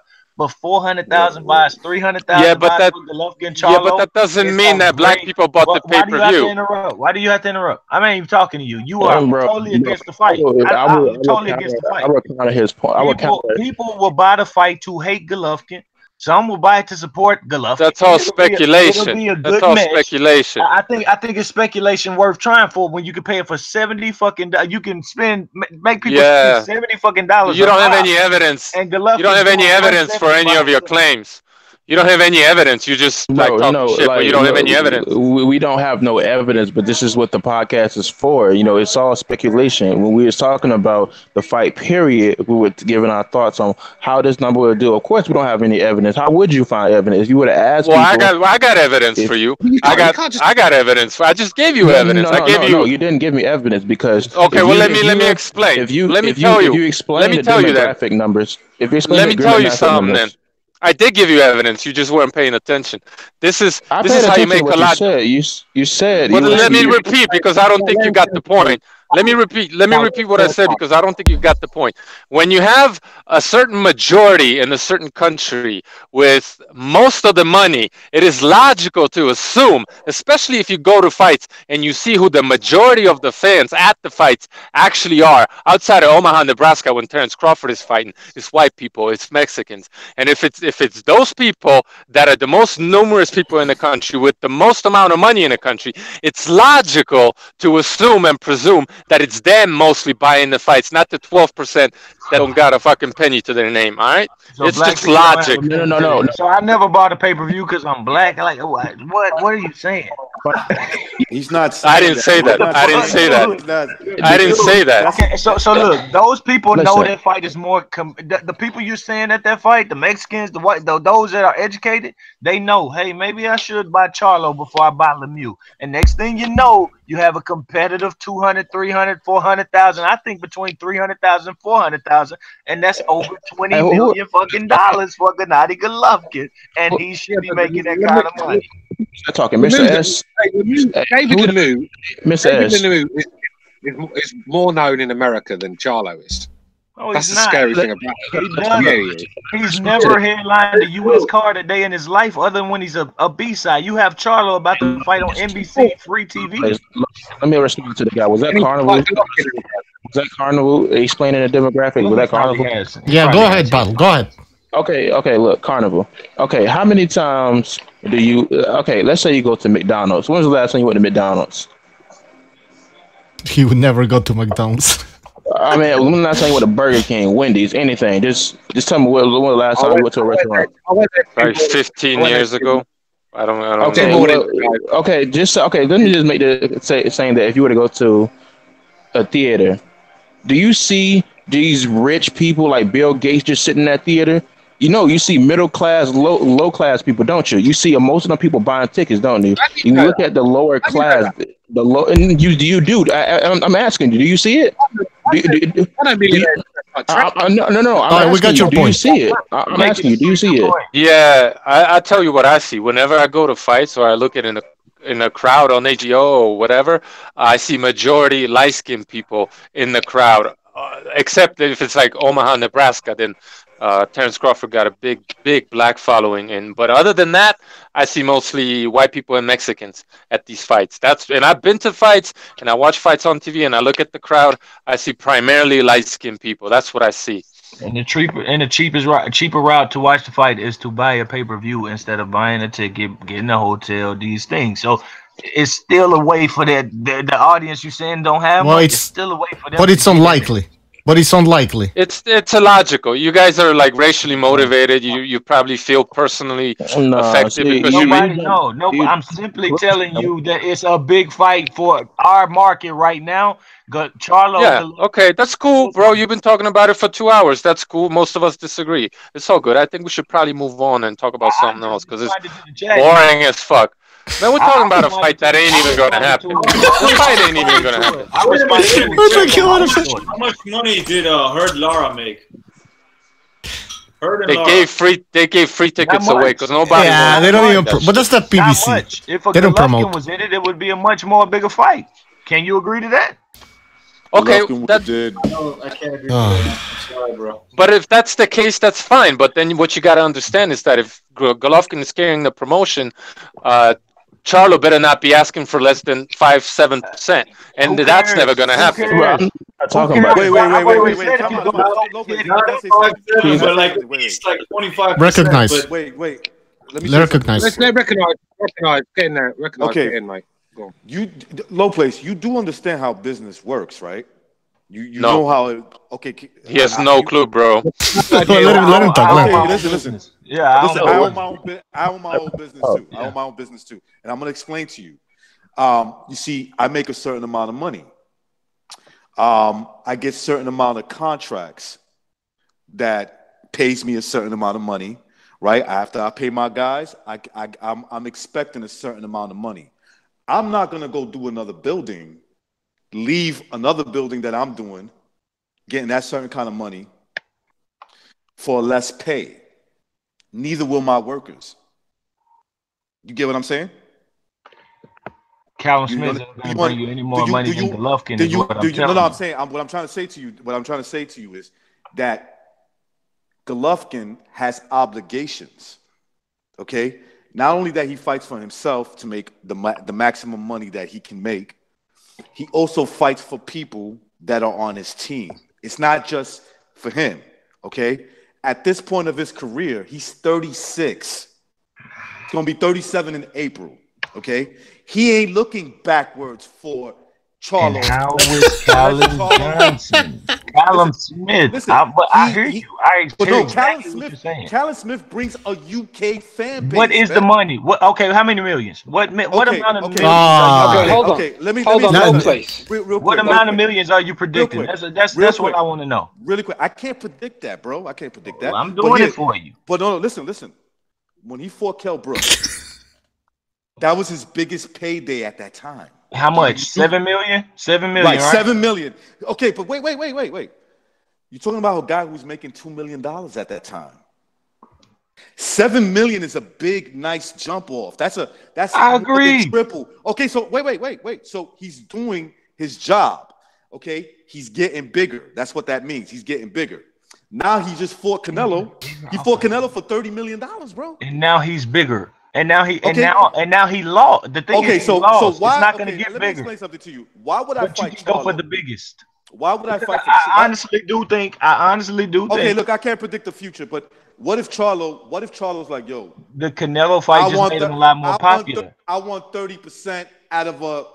I'd call him a duck. I call him a 30%. Flat out duck. No, okay, that's what you call him. But why would it be intriguing to Triple G? Is what I'm saying. Let's see what. Why would that be? We should see what Charlo gonna do because that's the biggest fight for you in America right now. It is outside of Canelo. That's the biggest fight for him when he's talking about bringing in another market. Maybe you. Come on, man. Charlo's a big fight. Get the fuck out of here. Can I get in? It's not about Charlo. It's about Golovkin. He's been in the ring with Canelo twice. He lost, so what? People saw him. He's been on ESPN. And then you say, okay, here's a Charlo. Maybe even the Danny Jacobs does. I don't know if Danny Jacobs does more the next time. Maybe it does. Maybe it doesn't. Eddie Hearn is kind of killing this man's career. Nobody's caring. But at the end of the day, a guy like Charlo is hotter than Danny Jacobs is. He's making more money than Charlo. I'm not talking about money. I'm not talking about money. But Danny you keep Jacobs repeating, the same shit over and over. Can we move on, please? You just keep saying the same shit over and over and over. I'm talking to another man. I'm talking to but to me. yeah. Can I let it go, bro? Go ahead, McGregor. I just Come on, let it. You recognize you're in New York, correct? Danny McGregor. Jacobs is not hotter than the guy from Texas, and you see that every time they fight. I've seen He's that. not hotter than what guy from Texas? What guy? Then Jamal. Jamal's making less money, but he's not. It's not about the money. That's the bottom line, bro. Bro, time out. My God. Come on. It's about making money. You acting like they fight for you. They purses do not dictate what people buy. Recognize. They purses do not dictate that people get overpaid. I'm not talking about that. I'm talking about Danny Jacobs makes more money. Period. Okay. He said to him, "You haven't even touched those M's." And then when Danny Jacobs fights, he's doing 7,000 people. Nobody's showing up. Jamal Charlo is in his hometown hotter than he is. That's just the facts. And now he's headlining on NBC. Okay, how much they selling them tickets for? Are you taking that into consideration? But all I know is people are getting behind him way more than Danny Jacobs. You got to realize Danny Jacobs just became a champion 7 days ago. Jamal Charlo did this 2 years ago. People have been impatient with it. As a black man, I was asking Danny Jacobs, why the fuck are you ducking Golovkin acting like a bitch? A lot of people didn't have respect for Danny Jacobs at all. This is the biggest fight for him. I just think he passed it. Danny Jacobs has got Quillen on his resume. He's got Golovkin. He's got some real good names. Charlo's got nobody. Nobody. Can we stop talking about Charlo? This is so fucking boring, man. Boring ass fighter. He ain't got no fans. Don't nobody give a shit about him except fucking low place, man. Let's just move on. This shit's ridiculous. The lion community. Hey, shut up, low place. Let other people talk. McGregor. Come on, man. McGregor. Yeah, it's just like low place said that. What does Triple G do? Like, what does Callum Smith do over Triple G? Well, why are you making that comparison? No, just hold on. Why is he even making that comparison when they're meant to be fighting? Hold on. They're meant to be fighting each other, right? Now, what does Callum Smith do over Jamal Charlo? He brings an entire country, okay? A UK audience. A gate. Right? In terms of a gate, mate, this could be done at Anfield, which is a 50,000 seat stadium, and it probably will sell out. Or close to. Next of all, in terms of pay-per-view, boys, Callum Smith is now one of the most talked about guys because he just beat one of the most famous fighters in all of the UK in George Groves, who was one of the biggest grossing ever gates in UK history. Kind of fell off, let's be honest. He won his title on the damn undercard, let's be honest. Low place. None of that matters. That's not what he's talking about. Nah, Hold on. Hold on, let me talk. Hey, guys, let McGregor in on low place, please. I'm not even trying to hear low place anymore. Come on, man. Sorry, go ahead, bro. Hey, man, enough of your insults. You just scared of fights. You're whack, bro. You are. You left YouTube because none of your fighters won. For real. You left YouTube. You ran to a corner of YouTube to talk about fucking ham sandwiches. That's what they said about because you can't get predictions right. Low place. Put your short back on. Right? Let's relax. Enough of these insults. Go ahead, McGregor. Right now, in terms of when Callum Smith just won the Super 6, yeah, he's arguably overnight become one of the biggest commodities in the super middleweight division. Now, Jamal Charlo has 30,000 followers, I believe, on Twitter. Right, Callum Smith has over 180,000. Right, so that means he has 6 times the fan base on Twitter alone. Now, in terms of Liverpool, he is actually the second biggest name in Liverpool, boxing-wise, outside of Tony Bellew, who is a pay-per-view star. Now, Callum Smith just did pay-per-view in the UK on ITV box office against George Groves, and that did 260,000, boys, on ITV. Not the biggest platform in the UK for boxing, Sky Sports box office is. So, what would Jamal Charlo's pay-per-views be when he's never done one? Yeah, bro, but Charlo beat Trout, though. Charlo beat Trout. Come on, man. UK pay-per-view. Wait, hold on. Precise. What price are the pay-per-view buys? What price are the pay-per-view buys over there? Say it. Huh? I didn't catch that. How much are you charging for pay-per-view over there? The fight grossed £5 million, yeah, but that's on top of that. Let's just be real. It was the Super 6 final. The winner got 30 million on top. Did you say £5 million? I'm sorry. I didn't mean to jump in, but £5 million. Yeah, £5 million. All right, let me explain something. That's like $7.5 million in America. No, it's actually like 10, right? No, it's about 7.5. It's about 7.5. Does over 3,000 with Golovkin at 70K. Golovkin's a star, bro. I think he is. He is. I'm one of his biggest fan bases. 1999 pay-per-view. Listen, one of his biggest fan bases. Charlo got the 200. I'm not finished. I'm not finished. I just want to point that out to you. You said followers. The Charlo's got a big Instagram following compared to your boy's Twitter. I'm just saying, bro. Look over the whole platform. The dude can make a fight with Golovkin. My nephew had 200K, 200,000. That's great. on Instagram. I'm only matching his point. That's his point. That's the point. Not everyone's on Twitter, man. What's Triple G Instagram so I can look him up? Anyway, I want to finish this. Golovkin, right? His second biggest pay-per-view sales today were done in the UK against Kell Brook, a man who couldn't even sell out his home stadium in Sheffield against Errol Spence, who, like you've said many a time, is from Texas and probably the biggest name in Texas boxing right now, right? Not Jamal Charlo, but Errol Spence.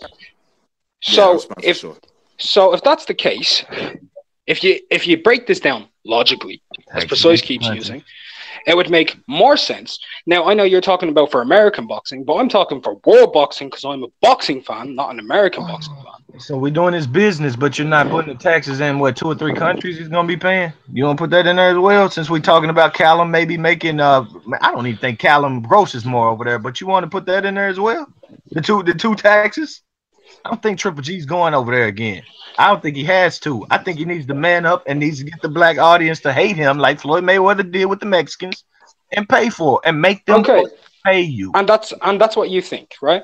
That's the UK market. It's the biggest market fucking out there, bro. It's the biggest one out there. We pay the most. They charge us higher. It's true, bro. Our pay-per-view they charge you higher in terms of pay-per-view, yeah. In terms of subscription TV basis, they don't. But that doesn't matter. I mean, like Sky Sports charges you £40 a month, or €45 a month, or $52, and you get Joe Cardina on there. So the only option is to buy pay-per-views. And let's be honest, this is going at the end of this month and next month, Sky are going to have 7 pay-per-views, which is £140, or I believe about $175 to $180.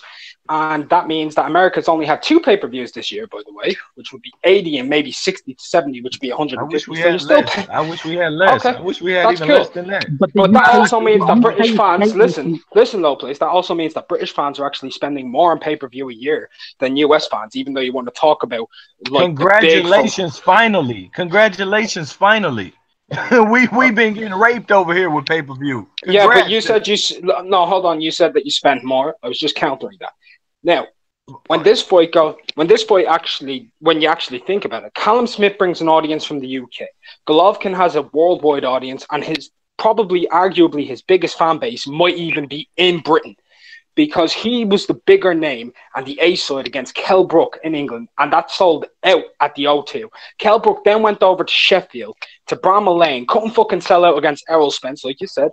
The biggest name in Texas. 40,000 people though, correct? 40,000 people. When you get to that kind of numbers, you really I don't think it did. Look, I don't think it did 40,000 people because capacity is 36,000. Yeah, and they only did 27. You correct? But they only did 27,000. I was at the foot. Now, well, I saw a 30-something number and just rounded. That's what I saw. That's how they did 30-something. I rounded down to 40. They did 20. They did 27,000. Those are huge numbers, bro. That's huge numbers. Yeah, this is in the UK. And at the O2 when Golovkin fought against him at the O2, they sold out 23,000 tickets, and I think Stu can tell me this, in about 6 to 7 hours. I think was the report time. Our tickets are high over here as well for the most part. That's cool. That tickets are high. Yeah, I'm just telling you where you can make the most money, pay the less taxes, right? And you can get a whole other audience. Listen, bro, it's smart to be hated. When you're good enough and you hate me, sock it to my fucking pocket. No, please. They can do this at Anfield. Listen, they can do this at Anfield, right? Let's say it's a 40. It's a 40. Well, let me finish. Charlo hasn't even got a fucking passport. Right? Let's say they can do Fuck this. Charlo, man. Right? Why are we talking about this fucking nobody? It's a great fucking fight. Triple G would have a great fucking fight on his hands. It'd be a Let's great say they fight do for this him. at Anfield, right? Let's say they do it at Anfield. That's 50,000, yeah? Let's say tickets start at £40 and make their way up to 500 like normal, yeah? By the end of it, the venue probably grosses in around 7 to 8 million, right? The Sky pay-per-views, I would say it might be around 300 to 500,000 on Sky pay-per-view alone. That's roughly somewhere in around 6 to 10 million, right? So let's say it does about 8, break even. So we've got 7 and 8, that's 15 million, right? That's just from the pay-per-views alone, not including the Zone's money, which Callum Smith is part of Matchroom Stable. So the fight will be on the Zone, and Triple G's essentially a free agent, and they put in maybe like 6 to 7 million for Triple G. And they break 20. I'm saying they can break 20 with pay-per-view in the States alone, bro. 300,000 is listen. Real quick, you know what they should do? This is before they sell the television rights to Russia. This is before they sell the television rights to Russia here too, and the UK, and everywhere else here too. I'm telling you, pay-per-view in the UK. What you're saying, what you're saying is what you think. What you're saying is what you think. What I'm saying is more likely. We don't sell pay-per-view rights. You mean to tell me we don't get TV rights over here in the States? That's what I'll be honest with you. I don't think Showtime would be able to make it a pay-per-view and sell more than 200,000. I don't see them selling more than 200,000 is what? I know 300,000 is right at 21 million. 200,000 success. If 200,000, that's 14. Look, it's not going to be 70. It's not going to be $70. It'd be $60. Why wouldn't it? Why wouldn't it? It's your taxes and all of that. Anyway. It'd be about 12 million that they would gross. Why don't Charlo fight Triple G in Kazakhstan? You're not counting in the taxes, so you go pay 2 countries. Why don't he fight in Kazakhstan? How about that? I don't know. No, we've just said we're talking for about half an hour now. We're talking about a fight that Charlo would never find the ball to take anyway. Of course. Do you think Charlo? Do you think Charlo is going to fight? They call him out. He's mandated. He's mandated. I actually do. He hasn't told WBC. This is how it works in boxing, right?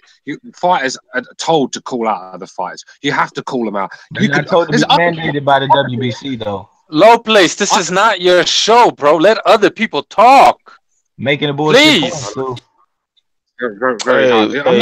Hey, recognizing McGregor, we should probably just have like a little private hangout where we can just talk about this.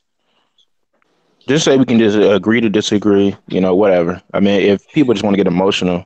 Stu, go. Yeah, I mean, yeah, someone's crying, but go ahead, Stu. Lopez, you're screaming like a fucking maniac. Go ahead, Stu. I don't think anybody's crying, man. It's getting pretty annoying every time you're interrupting. I'm just trying to get point. Look at Low Place. You've been on the show. You've been on the show for 2 hours. From the very beginning, you got on. You're not my. Hold on. You've been on the show. You've been on the show for 2 hours. Ever since you got on, you've been screaming, giving people fucking headaches. For 2 hours, you're yelling over everybody.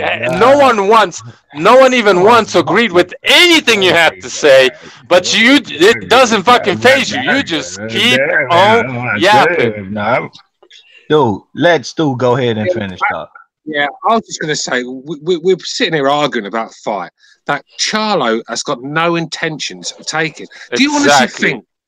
Do you honestly think Charlo? Do you honestly think Charlo is going to? Your mic breaking up, bro. Go ahead. Let's go. That's why Golovkin's talking.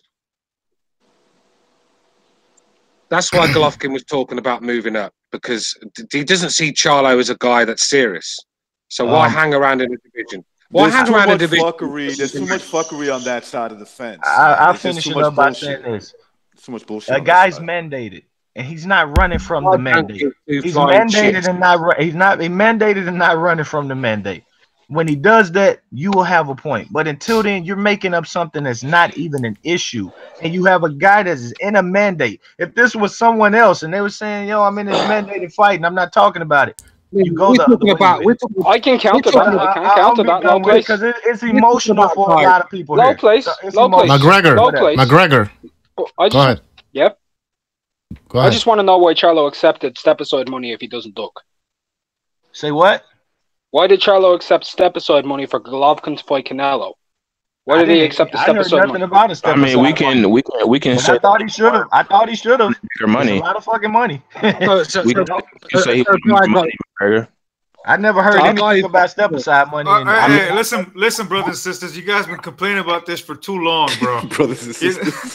Hey, you guys are talking way too much about this shit. Man, fuck Charlo. Yeah. Fuck Charlo. Golovkin is fighting a fucking champion in 168. Jermall Charlo is fighting Golovkin leftovers. Conversation Monroe Jr.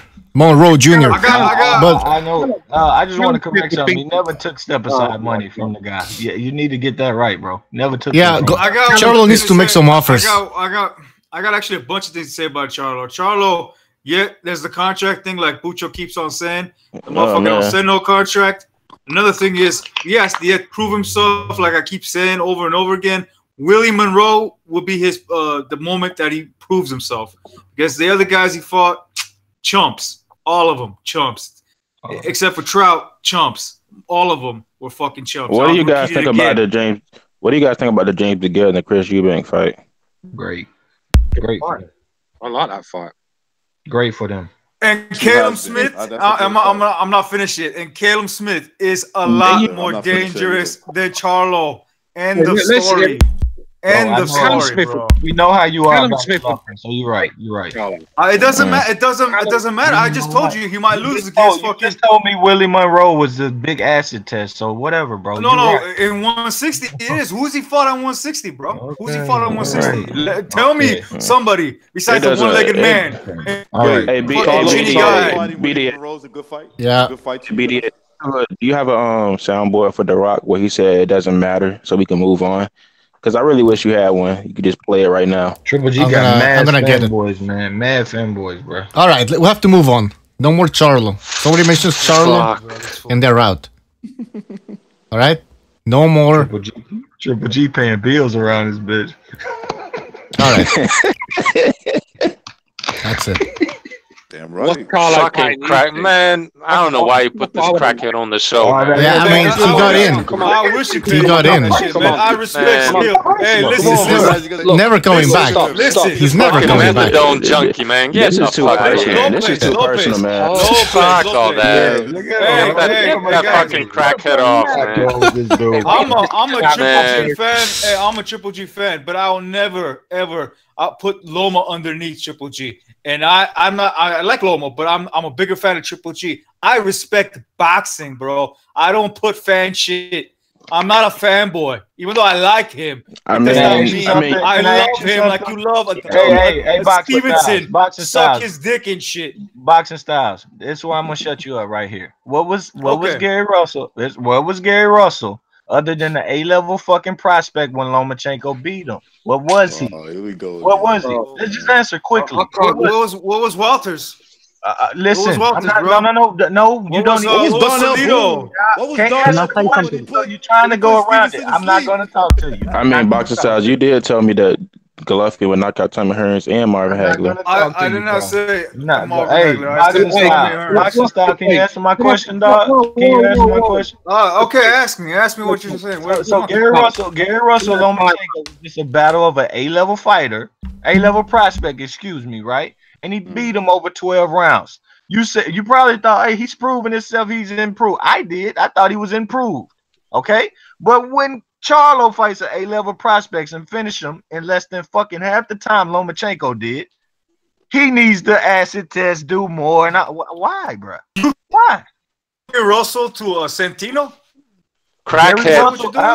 Crackhead. Please, straight up crackhead. Never beat anybody. Do you see the level of skill? Do you see the level of skill of Gary Russell and Santino? Let me educate you. Okay, so Gary Russell had beat somebody better than Santino before the Lomachenko fight? Yes or no?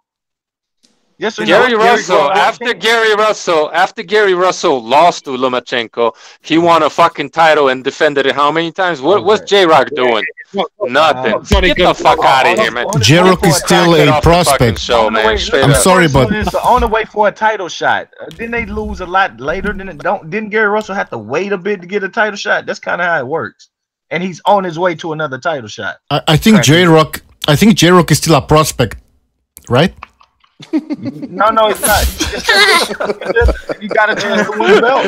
He's in a much A-level prospect. Get that straight, bro. I'm sorry. Weren't you comparing elite level from Fontuna with Mikey Garcia resume? Man, this dude don't ever make any sense, man. Get the fuck out of here.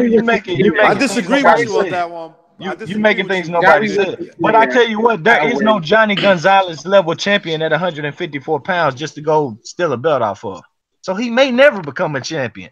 But hey, champions in boxing Demetrius Andrade was there, wasn't he? Wasn't he there? No. Or someone else? Lara was there, right? I don't know what happened with that fool. Well, didn't Gary Russell Jr. just beat an A-level prospect in JoJo Diaz? That fight couldn't happen because Demetrius Andrade. Elite level. What if losing JoJo quit punching? I would say that right now. He didn't. I would say that right now. Demetrius Andrade, that fight was never going to happen because he kept claiming that he wanted clean fights, even though he was willing to fight Bellew standards who tested positive. So. Yeah. You know what Jamal Charlo said about Oscar De La Hoya, why he left him? I'll tell you why he left him. Because every time Jamal, both of them, they both of them. Go ahead, Box. They said the reason why they left him is because they put him up against real competition, and that's pretty much what they said. They said, they weren't looking out for us. Real competition, and that's why they left. I don't know why we're talking about these bums that are not fighting anybody, man. I don't even understand why we gotta be talking about these fucking trash ass fighters. All right, garbage ass fighters, man. Get the fuck out of here with these Charlos, both of them.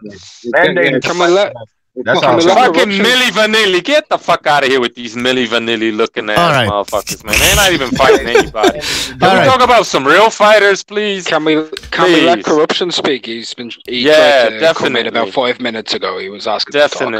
All right, we're gonna have to end it. It's over. Corruption talking. All right, Corruption. Yeah. One last word.